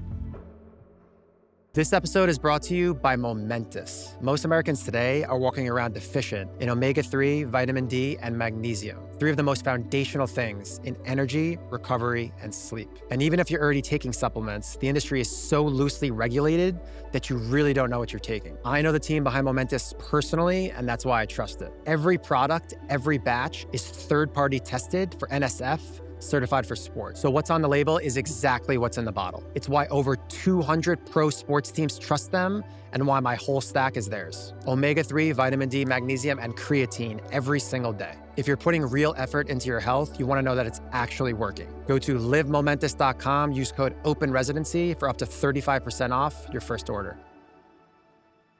All right, guys, so we gave you guys those 6 core tools that you need, and then obviously some MCPs that we both like individually and as a company. Let's transition into skills. That's for the newbies out there, just to retouch on it. It's basically SOPs for AI. Yeah. Why don't you just dive into the playbook on how to utilize skills? All right, let's do it. So I would say skills is probably like one of the most important things to master with all these agents. So where we're at now is we've got our like really capable new employee and we've given him all the context. He knows everything about us in the business. Now we've given him tools so we can do work. He's already now going to be great. You can now start giving him work. He's going to do an amazing job. But we want to be able to train him on our processes and the way that we do things. So an example of skills, they're literally just, you can think of them as SOPs for AI. The same way, if you had a VA that was helping you with like customer support, for example, you would probably have a Google Doc built out where it's like customer support triage workflow. Step 1, log into monday.com. Step 2, navigate to this section in Monday. Step 3, find tickets. You would outline it really, really like simply to a VA, like, so it's literally foolproof so they couldn't screw it up. We're literally just taking exactly that, but giving it to an agent. And instead of a Google Doc, it's just a markdown file. And to illustrate like the problem that skills solve and how useful skills can be, I'm just going to give a simple example. So let's just say you need a proposal written and you've got your tools and context all set up, and you start a new session and you're like, all right, create a proposal for this new client. Like, here's the price, here's the offer, blah, blah, blah, blah, blah. Send it off. It will give you back like a PDF, and like, very rare it's going to one-shot it exactly how you want. You're probably going to have to go back and say, like, I don't like how you put the price at the top. It should be at the bottom instead. Like, oh, the logo looks a bit funky. Like, put it in the top left. Like, change the colors of the text from blue to black. This is the V1 world of chat, just back and forth, back and forth, back and forth. Yeah. This is still like, no, this is using agents still. Like, you've still got agents. Like, I mean, this applies to chat too. Yeah. But I'm talking about like an agent here. Like, let's say you're in Code or Cowork or getting it to make this proposal. You have to just explain your preferences, right? And eventually, maybe after 15, 20 minutes of back and forth, it's gonna deliver this proposal that you're happy with, right? Great, you had the proposal written, but what happens in a week's time when you wanna create another proposal for another client? And you start a new session and you're like, all right, create a proposal for this client now. It's not gonna remember any of those preferences. I mean, you could have it save it to that memory.md like we did earlier, but it's not the right place for it. You'd be making a de facto skill. The best place to have that is in a skill. So if you're starting a fresh chat and said to create the proposal, it wouldn't like remember any of those preferences, and you're just gonna like you have to go through that whole process of explaining everything over again, which is just a pain in the ass. Whereas with skills, you would tell Claude, save this proposal as like a skill. Save this process that we've just been through as a skill so I can use it again in the future. And Claude would build a proposal skill, and it would save everything that it had just done. It would save like all your corrections. It would probably save the end result as a PDF into the skill as well as like a reference for it to look at. And then it packages that up nicely into this like skill folder and saves it. So now anytime in the future, if you ask it to create your proposal, it's just going to like whip up this SOP that it's written for itself, literally a markdown file of step-by-step guide. And then it will just follow it to a T. And then you can basically just train your AI agent on exactly how you like things done and exact processes. So duplicatable. And I think anybody that's advanced, I mean, how many skills do you have? I would imagine an insane amount. Yeah. We have a lot. Yeah, I've got a lot. As far as this goes, like a very, very easy example, and we're going to dive into the different ways in which you can execute against this. Like, let's just think like, we're going to build a live skill together. Yeah, we're going to build a live skill, guys. Like, even just think like social media captions, from a formatting perspective, you can say hook, body, CTA, tone of voice. Yeah. I like to not be, so professional. Those hashtags out of there. Get the hashtags out of there. And then an example output you have as well too is just like, these are, 10 different examples of what it looks like.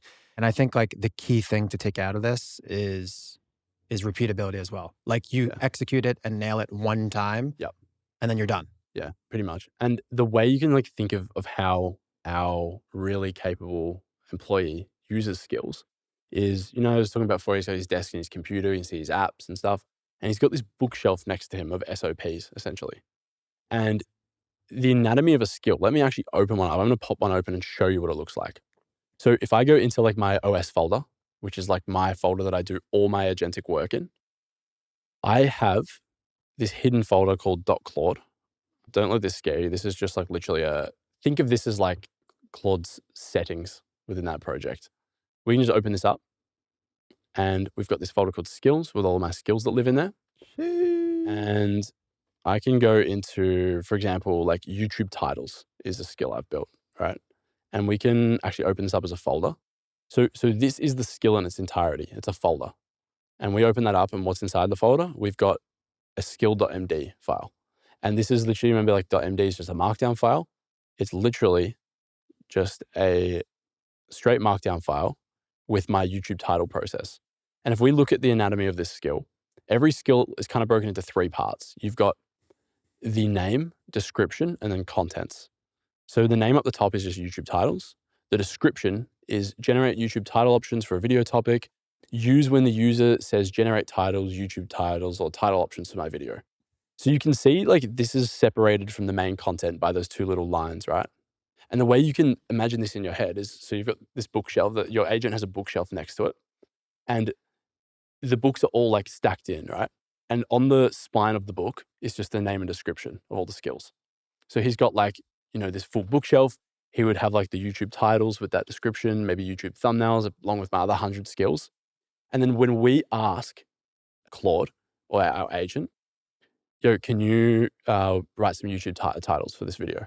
He's going to go look at his bookshelf and go, titles, read the description, use when user says titles. That's probably the one. Pull it out. Then he'll read it. And then he'll load that all this content in. You got to think about that example where I was showing like the bar chart, how it fills up with context. And it's already like got a little bit loaded in each session, which is your CLAUDE.md and your other files. And then alongside that, he's got basically loaded in all the name and descriptions of every skill that you've got, which is like probably hundreds. And that sits in his, like, taking up a little bit of that context bar of all times. But it's not like if he loaded in the contents of every hundreds of skills, insane. that bar, you wouldn't even be able to like give it a message in. It'd be like 100% full. So the way that skills work, it's called like progressive disclosure, without getting too nerdy. And it's basically like each of the name and descriptions just get loaded in at the start of a new session. And then when the task like requires like YouTube titles, and he sees the YouTube titles book, then he'll open that up and then it will load the full skill contents into the session window. Yeah. Does that make sense? Yeah, and we're going to walk through that so people can kind of see it in action. If we look at this title skill, you can see that it's literally an SOP like you would write for a VA. Hey, step one, look at this, get the topic. Find the video topic. If the user gives it to you, extract it from the folder or file name. Step two, competitor research. Use Apify. It's telling it to use that tool. Remember Apify? To scrape top performing videos on the same topic. Target channels, and it's given some ones that I wanted to do. What to extract, the video titles, the title length, the structure, use of numbers, capitalization patterns. And then it's telling it like how to use Apify. But by the way, I didn't write this skill. Claude will always build skills for you. But you can see like this is just to illustrate, is literally just a document with step-by-step guides that you're giving to your employee. And then step 4, generate the title options. Categories, curiosity gap, benefit first, contrarian number. And this skills is where you package your IP up into. Like by default, Claude is not going to write good. If you go a new session with Claude and you're like, write me YouTube titles, it's going to suck. It's like the titles are going to be like so bad, Yes, so it will. generic. Yeah. I know you've tried it. I mean, dude, we've tried all of this stuff too. And it's like you package, like I've got a way that I like my titles written that's unique to me and how I think about titles. And I'm putting that IP into this skill, teaching it how to think. And the same way, like if you're, let's just say a media buyer, if you tell Claude like, yo, can you handle my Facebook ads for me? It's not going to know your unique sauce. I mean, yeah, we talked about it before, like obviously there's taste and judgment and creativity that goes into kind of all these MD files and skills. Like enterprise value is going to live within like what these skills and MD files are. That's such a good probing question to kind of see how deep someone is in this space. Is like, what does that look like? Yeah. Been looking under the hood on our side. It's fucking out of control. I can only imagine what yours is. So let's just take a step back on the skills side of like what it actually looks like to make these skills, whether you're intentional about it or kind of your LLM kind of does it for you. What does that look like? Yeah. So let's run through that. For creating skills, in my mind, there's 2 ways to go into it. There's goal first or process first. So the goal first way is to literally say up front, build me a brand guidelines skill, and then here's the brand guidelines PDF, and it'll go and build it for you. By the way, Claude has, and pretty much all of these agent harnesses should come, most of them do, with a skill creator skill built in. So it's like skillception. You've literally got a skill that has a step-by-step guide on how to create more skills. And that's like not one you need to download. It comes default. I know it does with Claude and most of the others as well. So if you tell Claude like, hey, build me a skill for brand guidelines, he's going to look at his bookshelf and see the skill creator skill and like read it and then know what to do. Insane. So in order to make like a brand guidelines skill, which is a great one to give your agents so they can have like just a repeatable playbook on how you do branding for your, lead magnets, PDFs, websites, whatever. Trying to build that the process first way doesn't make sense. And I'll just go straight into like what the process first way is. So you've got goal first, which is, just telling it up front, build this. The process first way is the way I build 90% of my skills. And this will be like, I will start a new session with Claude and I will, for example, like I'm going to demo my ad scraping skill. So to build this, what I did was I started a fresh session and I'm like, okay, here is the ads library link for XYZ competitor. Please use Firecrawl to scrape like their entire like ad library and download it, send. And it went and did it. And I was like, all right, and now please analyze every single one of these ads and then give me a breakdown of like these metrics, the ones I care about, send. I think for people too, from like a macro perspective, top down versus bottom up is basically what this is right now. It's just how to look at it. Yeah. Top down versus bottom up. That's a great way to put it. It's a good way to put it. And then I'm like, yo, Claude, go find all the different landing pages they're running ads to. And it, like send it off. It went and found like, yo, they're running it to these 5 pages. Okay, use Firecrawl. I want you to take a screenshot of all the landing pages and build a master doc breaking down each of the landing pages they're running the ads to. And then anyway, I went through this entire process. And then once that was done and I'm happy with it, like I've taken Claude on this almost like a journey about how I want this process done. Then I will go like, well, I know I'm going to want to do this again in the future. I'll just tell Claude, okay, create a skill for this process that we've just done and call it ad scraper. And then it uses the skill creator skill and packages it up for me. And now I have this skill, which I'm going to show you right now. It's absolutely insane. Blow my mind. Let's do it. Cool. So you can see I've got the ads analyst skill and I'm going to do a little demo here. So how this skill works is I just have to give it an ads library URL and it will go through, like I said before, and scrape all the ads, landing pages and build me like a full report. Under the notion that you already have it connected in your LLM, like what we talked about earlier with the MCPs.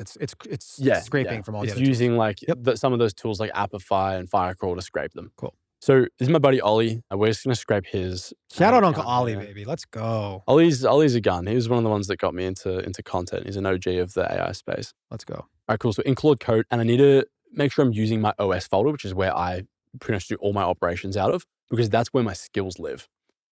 And if we go into here, we can go / and it'll bring up all the skills we have available. Hey. Ads analyst, ready? Orchestrate competitive ad research, extract ads, create a report. And we just click that, ads analyst. Literally, we just give it the ads library link. Bang. We just send it off. Go. And now that is going to start cooking away for us. So, Mark, I wasn't going to make you wait another 20 minutes for this to run through. So I actually ran the exact same thing earlier before with the same ads library URL, ads analyst skill. And you can see it finished up the analysis. And it basically gave us a master report, a bunch of things. And it deposited it into this active folder that I have. So within my OS folder, which is literally like a folder on my desktop, it's got a bunch of like subfolders within it where I kind of just like keep things organized. And I like to have this little active folder here where I just kind of like just miscellaneous tasks that aren't really related to anything specific. It just creates a new folder to work in. So you can see here, we've got this ad research one where it's just sort of deposited it in there. And we can open that up here and it's built us a few things. It's given us a master report in Markdown format, which we can open and read through. You can see it looks exactly like a doc you'd see in ClickUp or Notion. And we can go through as well. So just like there's a linked version that links out to the individual ads. Yeah. So Jesus. And you can see these other reports it's created. Also, by the way, it's downloaded all of the assets. So you can see here, like pretty much every single video. I wonder if like in the desktop app, it'll pull them up. But if we're going to show and find it, right? It's downloaded every single one of his ads. Oh my God. And it has done like a deep dive into them all. It's pulled out all the landing pages. And it's basically, if we can open this up, I'll open that up in Claude in a sec. But it's done like the full analysis. And you can see it's given us like this final report as HTML format. So we can now just shut this up. And I'll open this out so it's a bit bigger for you to see. So you can see that it's given us this full ads strategy analysis, 54 active ads, 37 video, 14 image, the price point, the longest running ad, newest funnel 3 days ago. And, it's a competitor of mine, even though he's a good buddy, but same thing in the AI space. And I can like now go through and scrape, like see everything that he's doing. It's basically talked about like things to steal or beat, like what he's done well. So reframe the category to justify the price. Like, he's selling like a Notion template, but it's not a template, it's an operating system. So it's picked that up and it's giving that to me as a great takeaway. Name your mechanism, context engineering. So the method feels ownable. Longevity. Yeah, I think for context, I mean, this is a long document. We can spend all day on it. Yeah, It's just yeah, like you could just keep optimizing this single skill and just on the skill side, like you can format it however you like. And obviously, we're going to go through the whole entire gamut, but ultimately, you can autonomously schedule updates on competitors. Like, yeah, yeah. you can do anything you want Yeah. in relation to this. I mean, look, I don't like the way that's formatted, to be honest. So I would probably go back to Claude. And this is a good point to touch on about these skills. It's like the first time you build them, the V1 of the skill is never going to be perfect. Most of my skills that I use are on like V5 to 10. So this one here is like, I would then say to Claude in the chat, I hate how you've made the landing pages so like big and full screen. Like, I would like them to be, smaller and better fitting on the page. And I would say, just update the skill and it will go and update it for you. You don't have to do anything. And then next time you run it, skills on V2, you're not going to have that issue. And you just keep doing that until the skill like is eventually sanded down and it's perfect. Keep iterating. Yeah. Yeah. I mean, we can go on and on about kind of reverse engineering the skills that you've already built, but I want to show everybody here and live how to actually have an idea and build a skill. We have a mutual connection here with Beehive. We both love Beehive. So why don't we just have you from the bottom up? Let's just build a skill in conjunction with Beehive. Yeah. Okay, great. So let's do one of the ideas we had was like a subject line skill. Yeah. So it will basically write subject lines for my newsletter by looking in Beehive at what's performed the best over the last, like, historically, and then use that to like write the subject lines. So first up, we need to connect Beehive into Claude. So I'm just going to show you super quick. We're just going to go to connectors. And now I don't think that the Beehive MCP it's not native into Claude. So what we're going to do is we're just going to go to plus, add custom connector, and then just like close out of these advanced settings. It's just like nothing to worry about. I'm just going to name it Beehive. And then you need the server URL here. And like, if you have a tool you want to connect to, you can just ask Claude like, hey, can you set this up for me? Or can you help me? And it will walk you through it. But in my case, like, I already know what I'm doing here. So I'm just going to go into Beehive, into my account. We can go down to MCP and settings. And they've got this URL for us to use. And like most softwares that release their own MCP, they will have a URL exactly like this for their software. And additional context too, guys. Beehive is obviously an email platform. And it was one of the first, if not the first, with an MCP connector from my knowledge. So yeah, I've been using MCP. I love it. So I'm going to show you, like, we'll grab this and this URL. So we'll head back into Claude and we'll go paste and then add. And then now it's given Beehive to us as a connector. And then now let's go into like a fresh session. I'm working out of my OS folder, which I'm going to take you under the hood in there as well in a sec. And then I'm just going to say, could you please go into Notion and find my most recent newsletter? And then I haven't posted it yet, so we need to create some subject lines. I want you to then just go into Beehive with the Beehive MCP and find like all my subject lines and then pull in like all the data so you can see which ones perform the best and use that to help write like 10 new options for the most recent newsletter. Send that off. And you can see, like, with my prompts, there's no real structure or formatting to them. It's just like plain natural language. Well, that's Whisper. It obviously breaks it down and kind of streamlines and optimizes the whole entire thing. Yeah. But I know like some people are like worried that they don't know how to prompt it correctly, but it's like, I don't know. I feel like prompting used to be this thing. It was a big thing. I Prompting feel like as a it's skill. becoming less and less. Yeah. And guys, anything that you can think of with this Beehive thing, I mean, it could do cohort analysis. We're going to do subject lines. I mean, it could look underneath the hood and see who's on your list. Yeah. And if you want to say, I have this cohort of operators or athletes, and it can extract lists of those people. Yeah. And do they even have this crazy, I don't know if you're using it, like the UTM tracking, where you can also see like on an individual one-to-one basis, this person with this email has clicked on these specific emails, and like you see what % of time they open up. You could see the source of where they came from an attribution perspective. If you're doing like lead magnets, you can then see like, oh, they came from the George Heaton lead magnet. Yeah. And then you could start evaluating like, okay, this lead magnet was the best lead magnet. And then why was it the best lead magnet? Like, dude, the rabbit hole is absolutely incredible on this. Yeah, 100%. I've been using the Beehive MCP as well for like so much stuff because I like have my newsletter that I write each week, and it's like a big part of like what I do and where I add value to my audience. And yeah, it's just so good for like subject lines, like data analysis. I was getting my entire Beehive list into resend to send some like Close? flows and Yeah. stuff. And it just like one click moved it in for me. Like I just said to Claude, like create the resend audience from Beehive, and it just like did it for me with the MCP. Like it's just so handy. You can see here, like first kind of in its first few loops around, we've said like go into Notion, find my most recent newsletter first. And then, because it needs subject lines to write for a newsletter, right? You can't have a subject line for have an email. Yep. So it's going to do that first, and it's going through the loop right now to try and find that email. You can I was see what it's processing doing. everything. Hey, while that's cooking, I wanted to just like, we can cut this in, but I wanted to show one other skill I'd built, but I'm going to do like a 30-second version. So it'll just be super quick. I just want to blow people's minds here real quick. Yeah. I don't know if you're ready for this one. That's it. So this is a product shoot skill. I actually built this for a buddy's company, and we have this skill so that the brand's like Tiba Stone. So we got like a Tiba product shoot is the skill I built. So I would just go literally, I'd run Tiba product shoot, and I would just get the reference image of the product. So like this cabinet, for example, which can just be like iPhone images of the product. And then I would run the skill, point it at the image, and then it would generate all of the production ready images for the thing. So this little cabinet you see here, that's the reference image. That's not the final one. Look at this. That's took that one that you just saw, and that's built it out into a full like editorial thing. In the same office, you can see here, look at that, ready? Now it's like a different angle with someone like touching it. And then it's got like a close-up of the veining on the marble. And basically, the input output is just giving the raw, like basically CAD file. And then you have a very, very detailed skill that outputs whatever, 5 or 6 of these things that could be like on the PDP page or something. Yeah. And there's another one. So this was the reference image we gave it. And then these are like what it built for the like editorial.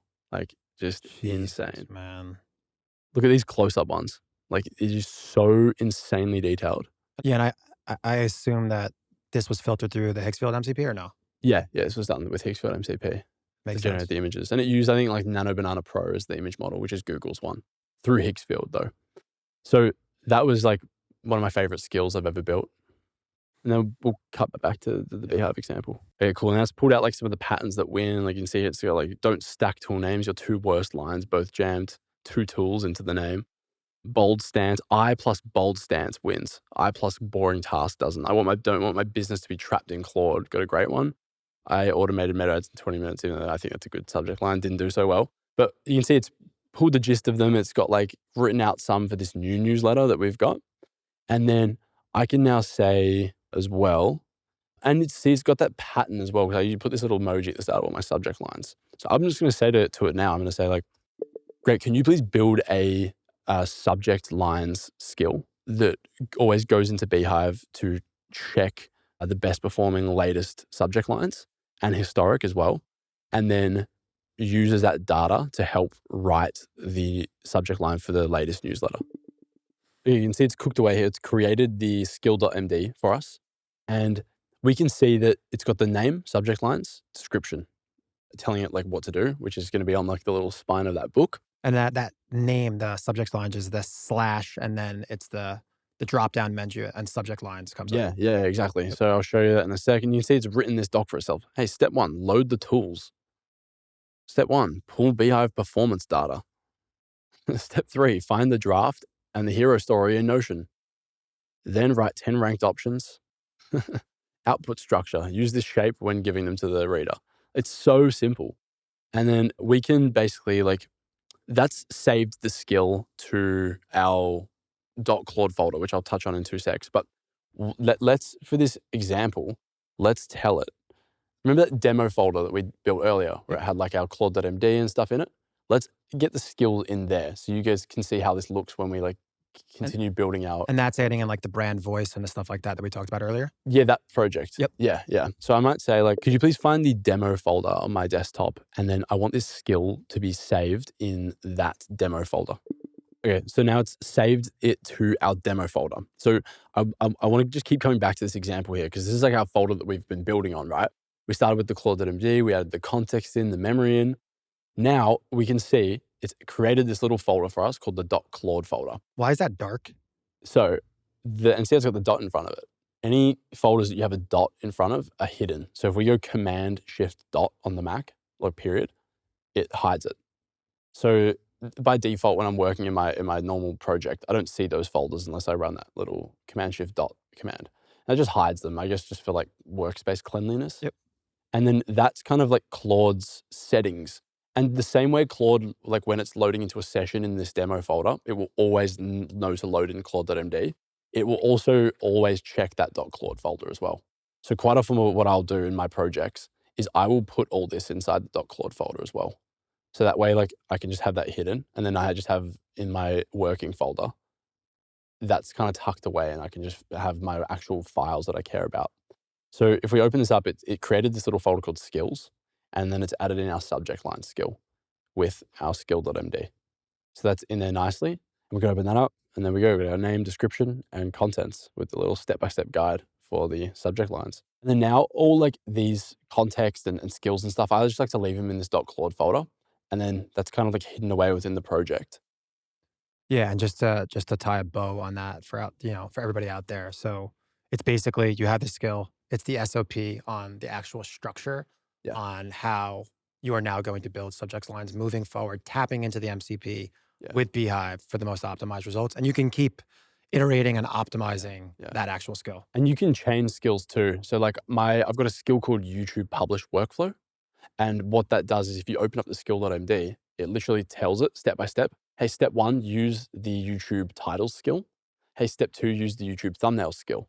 So you can see you've got like almost like an orchestrator skill that will like call the other skills in sequence. Jeez. So he's opening up book 1 for YouTube workflow. And then it's telling him, all right, now you've got to get these 4 skills. And he's like, oh, okay. And then he goes to other books and he'll keep working. So like you can create some insane workflows. For people out there that are worried that your brain is going to be irrelevant at some point, I mean, you just touched on something that is very, very relevant, is like the strategic mind is still very, very important to understand the sequencing of how to look at things. Yeah. Because some people want thinking. Some people want to look at thumbnails before they do titles, and without kind of giving it that input, it would not know that. So exactly. The chaining of skills, that's very, very interesting. And that would just live in that core skill file, and it just would say, check this, check this, check this in sequence. They're just separate ones. I'll show you. So in my .claude folder with my OS folder, I literally just have this skills here.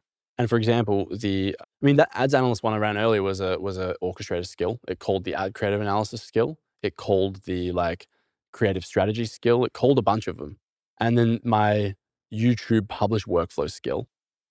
The skills that it's orchestrating are not within the folder. They're just all standalone skills. So I can just open this up and show you this skill. YouTube publish workflow, it literally says, this is an orchestrator skill. Use these other 4 skills in sequence. You can see how simple that is. Insane. I think we've been looking at a lot of folders and talking about a lot of things. I think that there's a lot for people to wrap their brain around. I'd love to kind of zoom out and kind of look at like your machine, your operating system, talk about like folder structure and just see from a macro perspective, like how everything is organized. So then people can see what it looks like when you put in a shit ton of hours and kind of what the end looks like. So I'd love to just give you the floor, maybe do like a live walkthrough of what everything looks like on your set. 100%. So the way that I run things, and this is like the kind of way I've landed after months and months of use and trialing lots of different setups. Guys, real quick, everything that Remy is setting up, the loop, the folder structure, the entire system, he made a plugin that does it for you, built around your life and your business. It interviews you, then connects your email, your calendar, your docs, everything. I am not technical. I did it myself. 90 minutes, one sitting, done. Sign up for the newsletter below and get 50% off at launch. Enjoy the rest of the episode. I originally used to like kind of create these agents. Like I would have like really granular niche agents. Like I have like at one point I might have even had like a subject lines agent. Jesus. And when I say agent, a folder, like I would definitely have like a, marketing, like ads folder. And then I would kind of just like open up those folders to work in, if that makes sense. If I was doing ads, I would open up my ads folder in Claude Code and like scope it to that folder and then work out of there. But the more I build and work, it's just such an annoying, inefficient way to have things. I just run everything out of this OS folder. And for some reason, as humans, we love to give these agents, treat them like humans, give them human names and give them roles and things. Marty, we got Marty. That's Marty, Marty. yeah, exactly. People for some reason they want to have a head of marketing agent, all this stuff, and it's also what gets lots of clicks and views on Instagram. People go I've got my team of agents doing this, and it's really they're just folders, and the more folders you have and more specialized, the more different stuff there is to worry about. And the models are just so smart now that I just run everything out of the OS folder, and then I build really, really good skills to teach it the processes. And this is my OS folder here, right? So I have all of my this is all my stuff for my education and consulting. This is stuff for comfort work I'm doing there. And this is just another thing just for some notes and stuff. And So, then, so let's take a step back. So if somebody's looking at this and they want to look at their folder structure, yeah, let's just say, for example, for me, I would have iconic and I would have open residency. These are the big yeah, pillars in which I yeah. want to work in. 100%. Yeah. So you got it exactly right. So you can see my folder structure is literally I've got my overarching OS folder. OS just stands for operating system. And then I have, any any businesses or pillars. So yeah, for you, iconic and open residency. You might even have another one for you might have a folder just called personal for your health stuff that you wanted to do. Yeah. And I've got another one that I like to have. I just have a folder called active, which is just one-off projects and experiments that don't really fit into one of the pillars. And if potentially it becomes something substantial, maybe you'd move it into one of those other Yeah, core yeah. folders. So for I created a folder for this podcast to prep. Yep. And I just added it. It's just sitting in the active folder. It's loose. It's just a separate project that I'm working on. And then within these overarching pillars, then I'll have the folders within it, content, newsletter, website. So for example, in my real OS folder, you can see here AI with Remy. We go in and I've got content, finance, legal, newsletter, a website, marketing. And I used to open Claude. So I would, in the past, let's just say I wanted to work on marketing. What I would have done is I would have opened up the marketing folder and then started working in there for all my marketing stuff. And what's the right way to do it? I mean, there is no right or wrong way, but the reason I was doing that, my thought process was that then it's we're scoping the agent to just marketing work. But they're so the agents are so smart, the models are so good, and their context windows, which is the bar chart, how much you can fit in it, is just getting bigger and bigger, that I just run everything out of my OS folder. So That's I'm under doing the marketing. notion that the OS is very macro and it's going to pick up all the stuff underneath it as opposed to going granular. And what I would do, right? So let's just say for my new a newsletter or marketing, let's say we're creating a new batch of ads. I would sort of have OS folder open working. And then I like to just go like this. I would tag the folder. You can tag folders. And then I would go, AI with Remy / marketing. So it's got the marketing folder. I mean, there has to be some muscle memory in there and knowing what your kind of, folder structure is. Yeah. I would love for you to walk through right there, just the ats, the slashes, what are all those kind of quick shortcuts that people could do to tap in there? I mean, it's going to be slightly different depending on what harness you're in, but most of them Codex, Claude Code, pretty much all of them use a slash command and an @ symbol type system. Nice. So slash command just brings up all your skills and commands available to run. As you can see, we've got a lot. But it also just brings up settings that are baked into Claude. For example, if I want to change the model, the LLM, the brain behind this loop, I can click do /model, and then it's going to bring it up there. And for context too, for people, I just want to double click on everything to give people 100% clarity on stuff too. If you're going to slash skill, is that tag teaming it in? What happens if you don't tag team it in? Is it going to automatically tap into the skill with its own brain? Or do you have to be very intentional in making sure that you're tapping in the skill? Sometimes I'm intentional. If I say, write me a hook for my Instagram video, and I've got a hook skill, it's going to pick it up. Yeah. But for example, the ads analyst one, if I just dumped in the ads library link and ran it, it would be what the fuck do I do with this? So naming conventions are important, but obviously really having muscle memory in what your folder structure is so you know when to tap into certain spots. It's basically just you have 50 employees, you should know the names of your employees. Yeah, exactly the same thing. I mean, I've got a pretty big setup and it's not that hard to work it out. I mean, even, so slash commands is for your skills and other little setting stuff, mainly skills. But the @ I find is when you want to tag files or folders. So or documents, for example. And should that be under the notion that if you tag in a folder, it is going to pick up all of the files within that folder? Yeah. Yeah. So, I wouldn't even really have to remember it. I think if I just go at marketing, right? I want to do marketing. It brings up straight away my marketing folder. Hey, with Remy Marketing. I can select that. And now if I give it my task for marketing, like write me 10 new ads for my upcoming workshop, then you will see what it will do is it will then start to like use that folder to work in, but without us having to actually open that folder up to work in. Does that make sense? Yeah, but you're basically uploading the OS folder, which is macro, and it's getting everything under it, but Yeah. then you're tag teaming in Yeah. the marketing folder to take like an extra good look at the marketing folder. Yeah. That's exactly I it. don't know if I explained that good for you guys out there, but I think it's I'm trying to make this at a fifth grade level so people could really understand it. Yeah, It's just like, yeah. hey, go check this folder. Yeah. It's probably where it is. I mean, that's what I meant about demystifying this all. It's like you hear like people make Instagram videos and it's like my marketing agent just did XYZ while I was asleep overnight, just worked all night. And it's like, if you don't understand this, you're like, oh, like, wow, this is crazy. But in reality, I guarantee you, they have a folder called like marketing and they have some skills in there that are marketing related and they're running those skills on some kind of schedule. So it's like, hey, every night do a report on Facebook ads and email it to me so I wake up to a report. So simple. It's just folder, skills, schedule tasks. And then, but people like take that and I don't know whether it's an ego thing because they like to sound smart and sound cool, or whether they're pushing some course and that they want you to think they're like some AI god.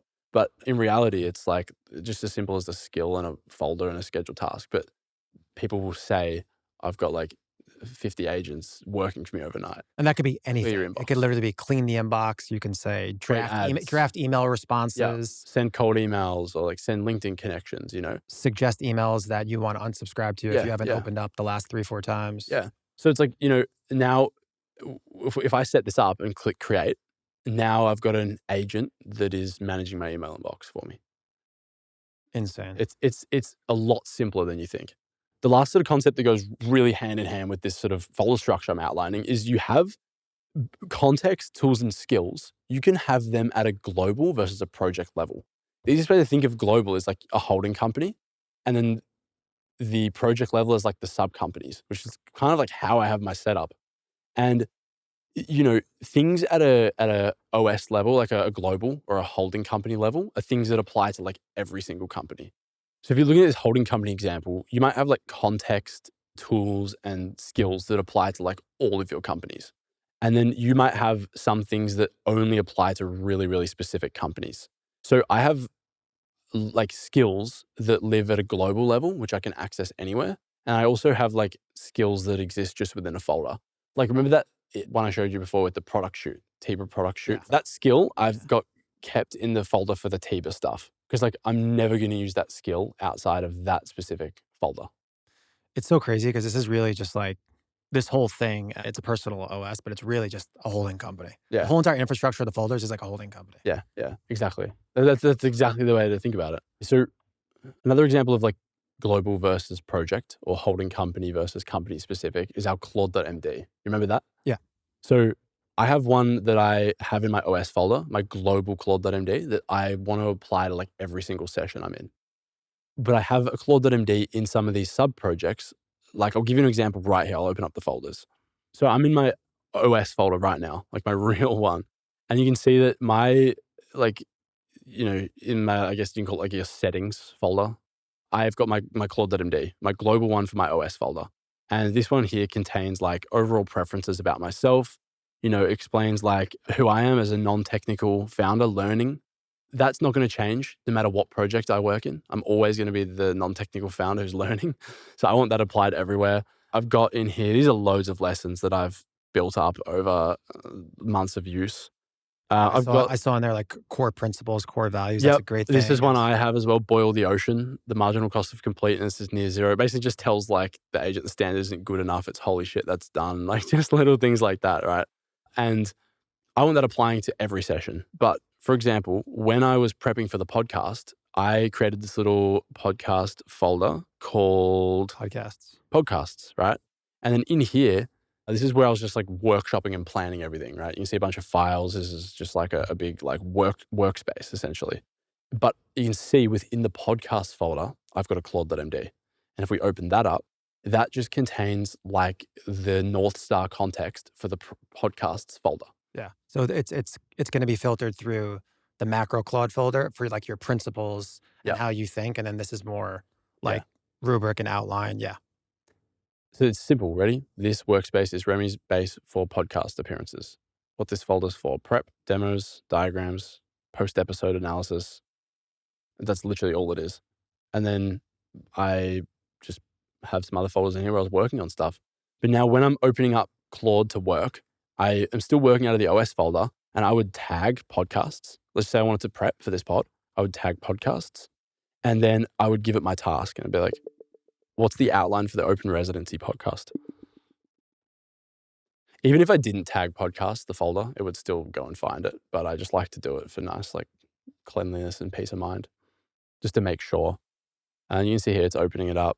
And just to rebutton down for everybody out there listening, you brought in the OS folder, so it's getting the macro Claude and all this stuff there. Yep. And now you're tapping in this skill of podcast, and it's picking up the CLAUDE.md file within there and anything and everything around there. And like now it's loaded in the CLAUDE.md from the podcast folder. So you're kind of like stacking them on top of each other. Yep.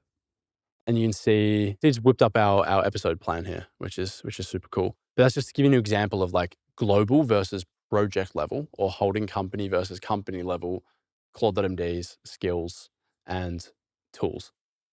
Amazing, amazing context there. I'd love to just shoot for my own selfish reasons. And I think for a lot of people out there, they probably are interested in this as well. Just like something that I've been working on, and just how would you kind of construct it on a global versus project level is like me, I'm like on a health journey. Let's just say I have my DEXA scan, my blood work. Maybe I'm tracking my macros, this whole entire flywheel of all these kind of touch points. Maybe I have my Aura sleep score, which has an MCP and can bring it in, maybe 8Sleep. 8Sleep has an MCP. And can bring it in. Like, how would you architect that? Global versus project, and then like, just give me your thoughts on that.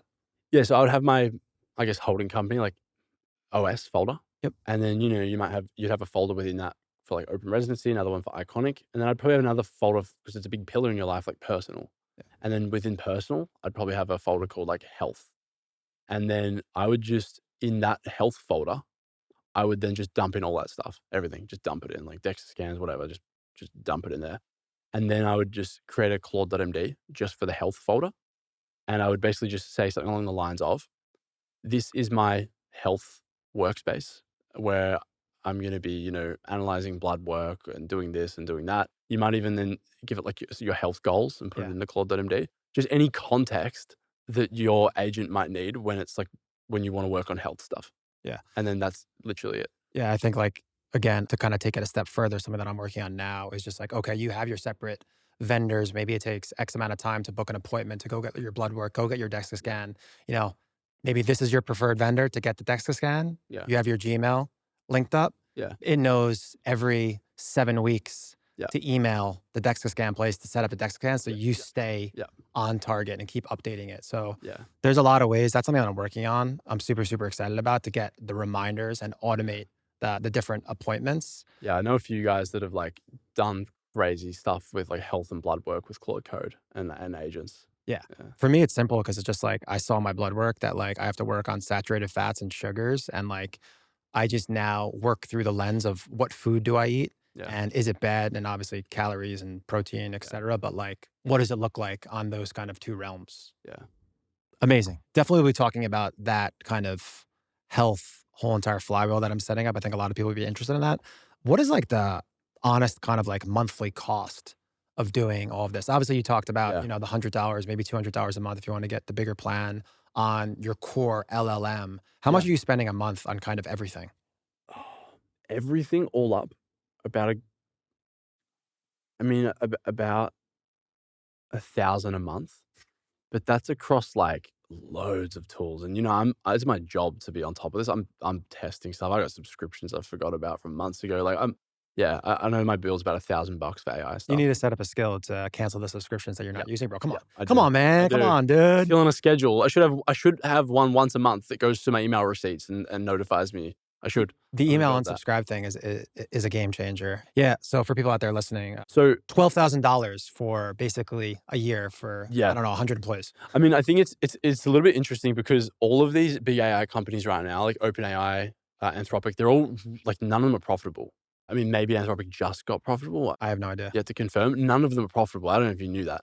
That they are all running at massive losses because they on these plans you're buying, like the free plan, the pro plan, the $30, $100 a month plan, they're heavily subsidizing the real compute cost of like the AI usage, right? So I think on a $300 a month Claude plan, you are actually getting about $6,000 worth of token usage, but they are subsidizing it so heavily because they're all trying to get users. They're just trying to capture mass market share. And Anthropic are like really now making a push to IPO and become profitable. They're starting to like, they've kept their prices the same, but your usage is going down and down and down, getting squeezed. They've just released their latest model. I know like maybe if you're watching this, it's something new, but they've just released Fable 5 and they've essentially said like, this is our new most powerful model. Eats it It's up. not included in your plan. You have to pay the real cost of it, which is like disgustingly high. That's a So great new rev stream for them to print. I'm yeah, sure they're charging some sort of markup on it, but that's like yeah, for anybody that really wants the best model, they're going to pay for it. I feel like people are going to run that up. yeah. So it'd be interesting to see Heavy. what happens over the next sort of year or two as these companies, like they can't keep running at a loss forever. They're going to have to start to bring the costs up. So it'll be interesting to see what happens. I think there's going to be a massive market for like open source models, basically models you can run yourself. You can buy like, a couple of Mac minis and then run your own AI models on there. I think there'll always be options for like lower cost AI. There always will be, but it'd just be interesting to see these big companies, like what happens with the price of like your plans. I completely agree. We've only taught, I mentioned the Kia. I think that there's only Lamborghinis and Range Rovers right now. Eventually, there's going to be some Kias and Hondas, and all of that is going to come. There's a few. There's a few. There's going to be a lot more options, I feel like, Yeah. on the lower end. I don't know how they're going to figure it out, but definitely will be. Before we move on to the next thing from a folder structure perspective and, global versus project, anything else big that you want to touch on there, or do you want to move on? That is pretty much like all you need to know. And I wouldn't get like keyed up about having like the perfect folder structure. It grows with you over time. Just start out with just create a folder called OS. That's your first step.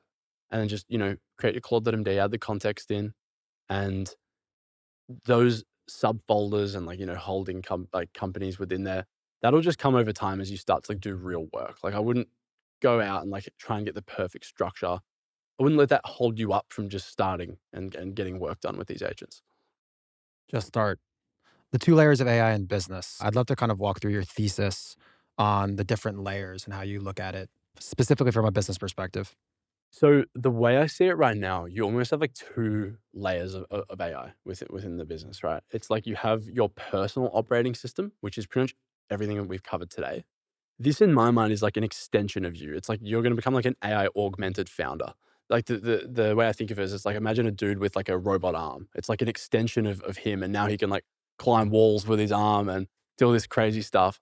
And that's like this is your personal operating system, personal AIOS is kind of where you live in every day. This is like this Claude Code thing I'm setting up with these folders where I now complete my entire workday from within there.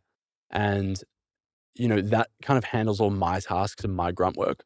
But if you think big picture, let's just say you wanted to have an agent that managed your customer service or customer support.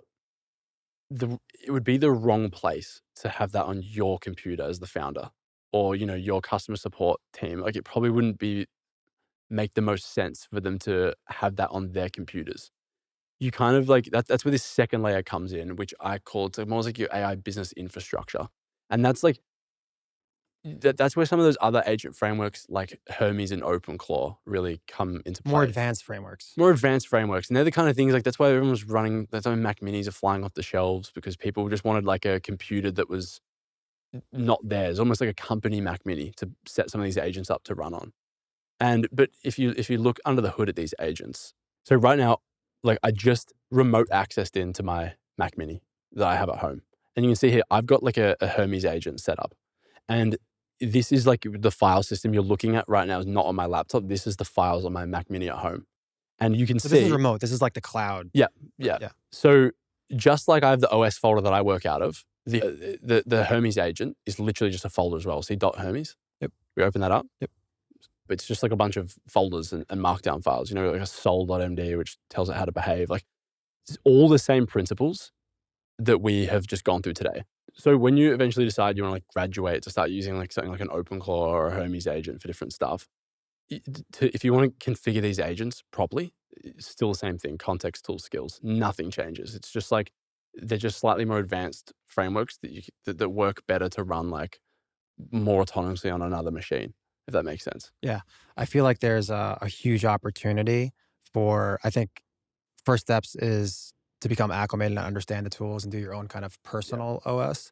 But it begs to ask, like, the question that everybody's asking next is like, okay, who owns those files? That's for the individual person. Is it for the person? Is it for the role in the company?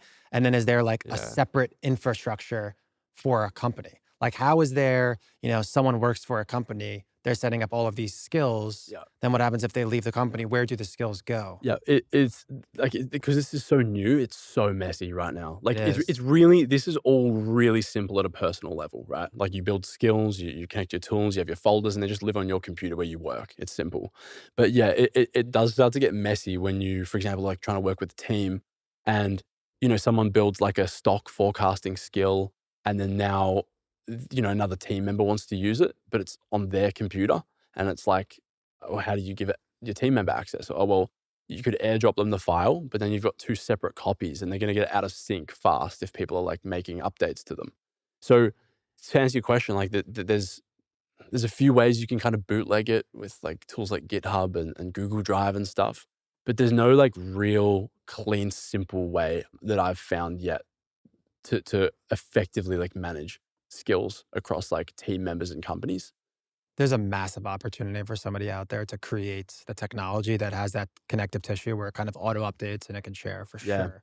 There are some startups I've seen that are now starting to solve this with like shared skill management, and there are a few coming out now, and I need to just sort of get my hands a bit dirty in that area of things. But yeah, in terms of like skill ownership, like skills like assets for your company. So it's a whole nother conversation as to whether like, I think every employee needs to be the ones building them because, they do the task the best.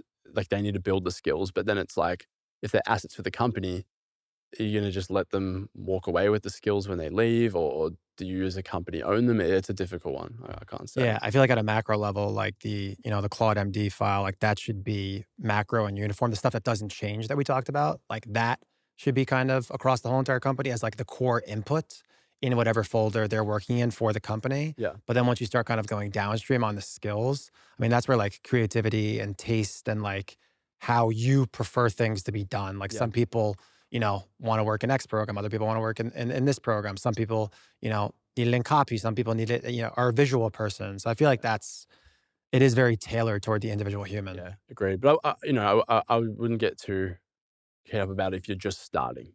Just like build your own skills first, and then worry about all the team management and other stuff like later. It's just cross that bridge when you're at it. Yeah. If you're out there listening, if you do even 10% of what we talked about today, you're in the Yeah. 0.00001% of people that have graduated from chat to everything else Yeah. past that. So yeah, I think that's for another day, that layer two with the OpenClaw and the Hermes and such. Yeah. I mean, one other thing I wanted to touch on too is like, every company right now needs to like push to become AI native. Like, every company needs to like put AI at the forefront of like all their operations, or they're going to lose to a company that does. It's like as simple as that. And like, I've kind of been trying to solve some of these problems for companies I work with about the best way to go about doing this. And there's two ways to go about it. And I think that one way is more correct than the other. So the first way is like, you go top down, right? Like, you bring in some AI specialists into the company to like start building stuff. And, they can go and interview each department and sit with the employees and like try and build skills on their behalf, or try and like build agents to take roles. But it's like,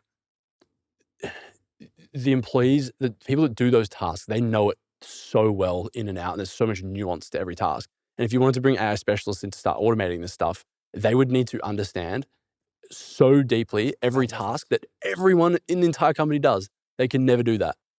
So you either need a lot of people, you almost need like one AI specialist for each employee, if you're trying to go the top-down route where you build it and hand it to them and say, "Here, use it," I think the best way to get your company AI native is to get your employees trained up to be AI literate, get them building their own personal operating system. So then the goal is not to like fire your entire team. You want to keep your best people, train them so they can become like 100 employees. And then you can go on a hiring freeze and continue to grow without scaling headcount. And the way you can start to automate it is you instead of from the top down, you automate it from the bottom up. So you train your employees to become AI literate. You get them to automate their own job, essentially. And then you eventually like have this like, if you think of like a graph that's getting like saturated, the AI like is It saturating through infiltrates the the whole entire company. company. Everyone's Yeah, using it. Yep. exactly. That's probably like the best way to go about like trying to get your company AI native. And there's all sorts of things there that I think work well, like putting incentives around it. Like you can do like build weeks and competitions, like running Good idea. things like, best like skill of the month. Maybe you get your employees to start building skills. And then it's like the best one wins like a cash prize, $1,000. Like I think companies need to like just make AI like part of their culture. They need to have an AI call each week where people are like sharing about what they've built and like really start to like bring that in as part of the company culture. I think it's a double-edged story because some people, the more they adopt, they feel like that they're digging their own grave to be fired. And that lens, you have to talk about like what are actually skills that are going to do well in the new economy. I would disagree though on going two only. I would probably go a mix of path 1 and 2. Like Yeah. for me with Iconic, like I had like a 6-page document that it was, let's just say 60% of it was uniform in nature of like asking all of the probing questions. Like, what do what tools do you use? What are the processes that you already have? What are your bottlenecks? Yeah.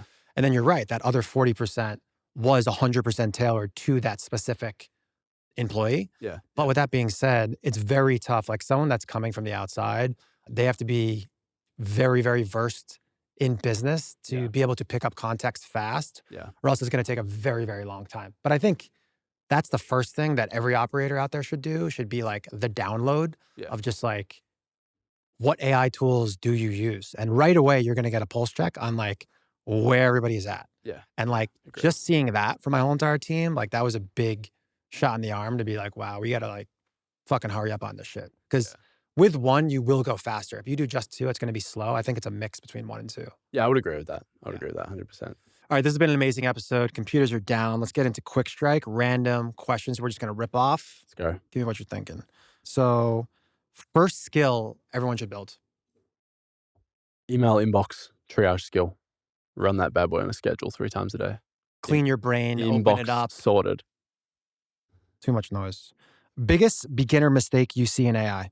People being too perfectionist and too scared to start because they like don't want to screw something up. Like one of my buddies, Will, shout out if you're listening. They were like, we want to use Claude, but like we're scared to even like type a prompt in. We don't want to screw it up. And it's like, because people kind of see it as a black box. They don't know what's going on under the hood. But it's like just the biggest beginner mistake is just being too kind of scared to start because you don't want to like screw things up and trying to be too perfectionist about the whole thing. Ladies and gentlemen, if you had made it this far and you don't take action, you are a loser. One thing you automated this week, most people would never think to. My laundry. That's kind of crazy. Most overrated AI tool right now. I'd say any AI app builders, Lovable, Bolt, any of those, and you just do it in Claude. Like just create a new, just create a new project folder within your holding company, call it website or app or whatever, and then just start getting Claude to build it out in there. It's like Remy's not going to be signing with Lovable anytime soon. Most underrated AI tool right now. Composio. How long until a total beginner feels the productivity gain, like realistically? A few days. The task you'll never let an agent touch. Thinking and phone sales. Fuck AI voice sales agents. One MCP connection that changed the game for you. I'd say connecting Apify with all the thousands of online scrapers. You can pretty much get anything. Finish the sentence. In 2 years, every founder will have a personal AI operating system. What is Obsidian and is it still relevant today? Obsidian is just a simple note-taking app that uses Markdown, which is the love language of AI. The agents love it, as we covered earlier. And a lot of people kind of build out their, like, I guess, second brains or like that, that context folder that we built earlier. People just build like essentially a version of that context folder, but with hundreds or thousands of markdown files. And they just use Obsidian as kind of like the layer to manage that, I guess. And I just think, I don't think it has its place. It's really good for like solo operators, but as soon as you're trying to like have a setup where you want your company and team members to access Too messy. those files too, it's messy. I don't think it's needed, especially for beginners. What is one skill that's changed the game for you? The Claude Council skill. So I found this by a guy called Ollie Lehman on Twitter, and it's actually like my most viral video on Instagram talking about that skill. And if you ask Claude for advice on something, if you say like, "Hey, why is this a good idea?" It's going to give you like a perfectly structured case as to why it is. And if you say like, "Why is this a bad idea?" It'll give you the same kind of case for why it's bad. And it's why you can't trust Claude with decision making. So this skill essentially spins up a bunch of different Claude sessions, all given their own persona, like a contrarian that's going to hunt for what goes wrong, like an optimist, 5 different complete personas to basically like give their thoughts on your question. And then it shuffles up their answers anonymously, gives it to 5 fresh sessions that are like the peer reviewing agents to like give their thoughts on those answers. And then finally it gives it into one new session, which is like the chairman that like looks at all the final results and gives you the final verdict. I use it a lot for like decision making because it's just interesting to get like an extra perspective on it. I'll use it all the time, but like, hey, should we add this feature or is it too soon? Or it's like, what should I work on next on the project? Sounds amazing. Before I get into the last couple questions that I ask everybody, I'd love to just kind of recap and end with like, where should someone out there just start? Yeah. So think of this entire system as like something, it grows with you and it will continue to grow and compound. And you just need to start by planting the seed. Just get at your computer right now, create that folder, the holding company folder, OS. Start getting your context files built. Just open a fresh Claude or ChatGPT session and just say like, help me build, a bunch of markdown context files. We need like an about me, an ideal customer profile, a product services information, brand voice, and then interview me to extract all the answers from my brain and build these documents. And then you add them into the folder and start. Here's the big thing, connect your tools as well. That's actually could even be the first step. Cool tools in context, you can get done in a few hours. And then from there, your goal is going to be to complete an entire workday from inside Claude, whatever harness you're going to use. That's your first goal. And, it might be a little bit messy at the start, but you're going to then start to build skills. Like as soon as you go through a process with Claude, like we did with the subject line skill, if you ask Claude to take a task off your plate, and you know that you're going to have to ask him to do that task again in the near future, or at least 1 or 2 more times, tell it to make a skill. And then that's the place to start. You just start growing this system. And you can only do that through like working with it. So get your context files built, get that folder set up and your tools connected, and just start completing a workday from inside your agent harness. Please challenge you. Let's do it, guys. Last 3 questions. Favorite book or podcast and why? My favorite book's The Alchemist. I don't know if you've read it. Well, Paulo Coelho. I'm Brazilian, bro. Of course I've read it. I love that book. I've read it like 4 times. That's interesting. Yeah. What about podcasts? You a podcast guy? Yeah, I'm a podcast guy. I like the My First Million podcast. Good guys. And the Open Residency. Hey. Yeah. Shout out Sean and Sampar. They're guns. Dude, they inspired me to start doing the newsletter. Like they both crushed it with newsletters. Yeah. On the newsletter side, they're with Beehive as well too. Yeah. They've both exited their newsletters for like tens of millions, right? Yep. Sam on The Hustle and then Sean on Milk Road, the crypto one. Yeah. That was a quick one too. Entrepreneur or brand that you want to give flowers to and why? Brand, Composio. Dude, they're so good. Love Composio. I had never heard of Composio until today. We most definitely are going to put that on steroids and put that in everything. So I'm with you on that. What about a creator you want to give flowers to and why? Good question. Do you know Ask ChatGPT? Yeah. She's a beast, dude. Like inspired me to start creating content and yeah, she's a beast at content and AI. Big inspiration for me. Love it, man. I hope everybody enjoyed this episode. For the first time ever in Open Residency podcast history, I'm going to ask to pay it forward, guys. Share this with someone that you care about. Get people started in this game. This is definitely the most thorough. We took a long time to really kind of orchestrate and outline what we're going to talk about. So I hope you guys enjoyed it. And we are going to put a shit ton of links and PDFs and tons of stuff down below in the description. And this definitely won't be the last time that we do stuff with Remy. So I appreciate all you guys. I appreciate you, man. It's been an amazing day. Thank you for having me on. I've enjoyed it. I think like this is just the crash course that everyone needs. Like if you're starting from zero, like this is just all you need, just this episode, and I think you're set. So I'm glad we got it.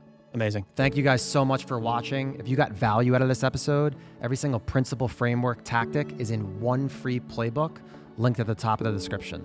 Grab it, hit subscribe, and we'll see you in the next one.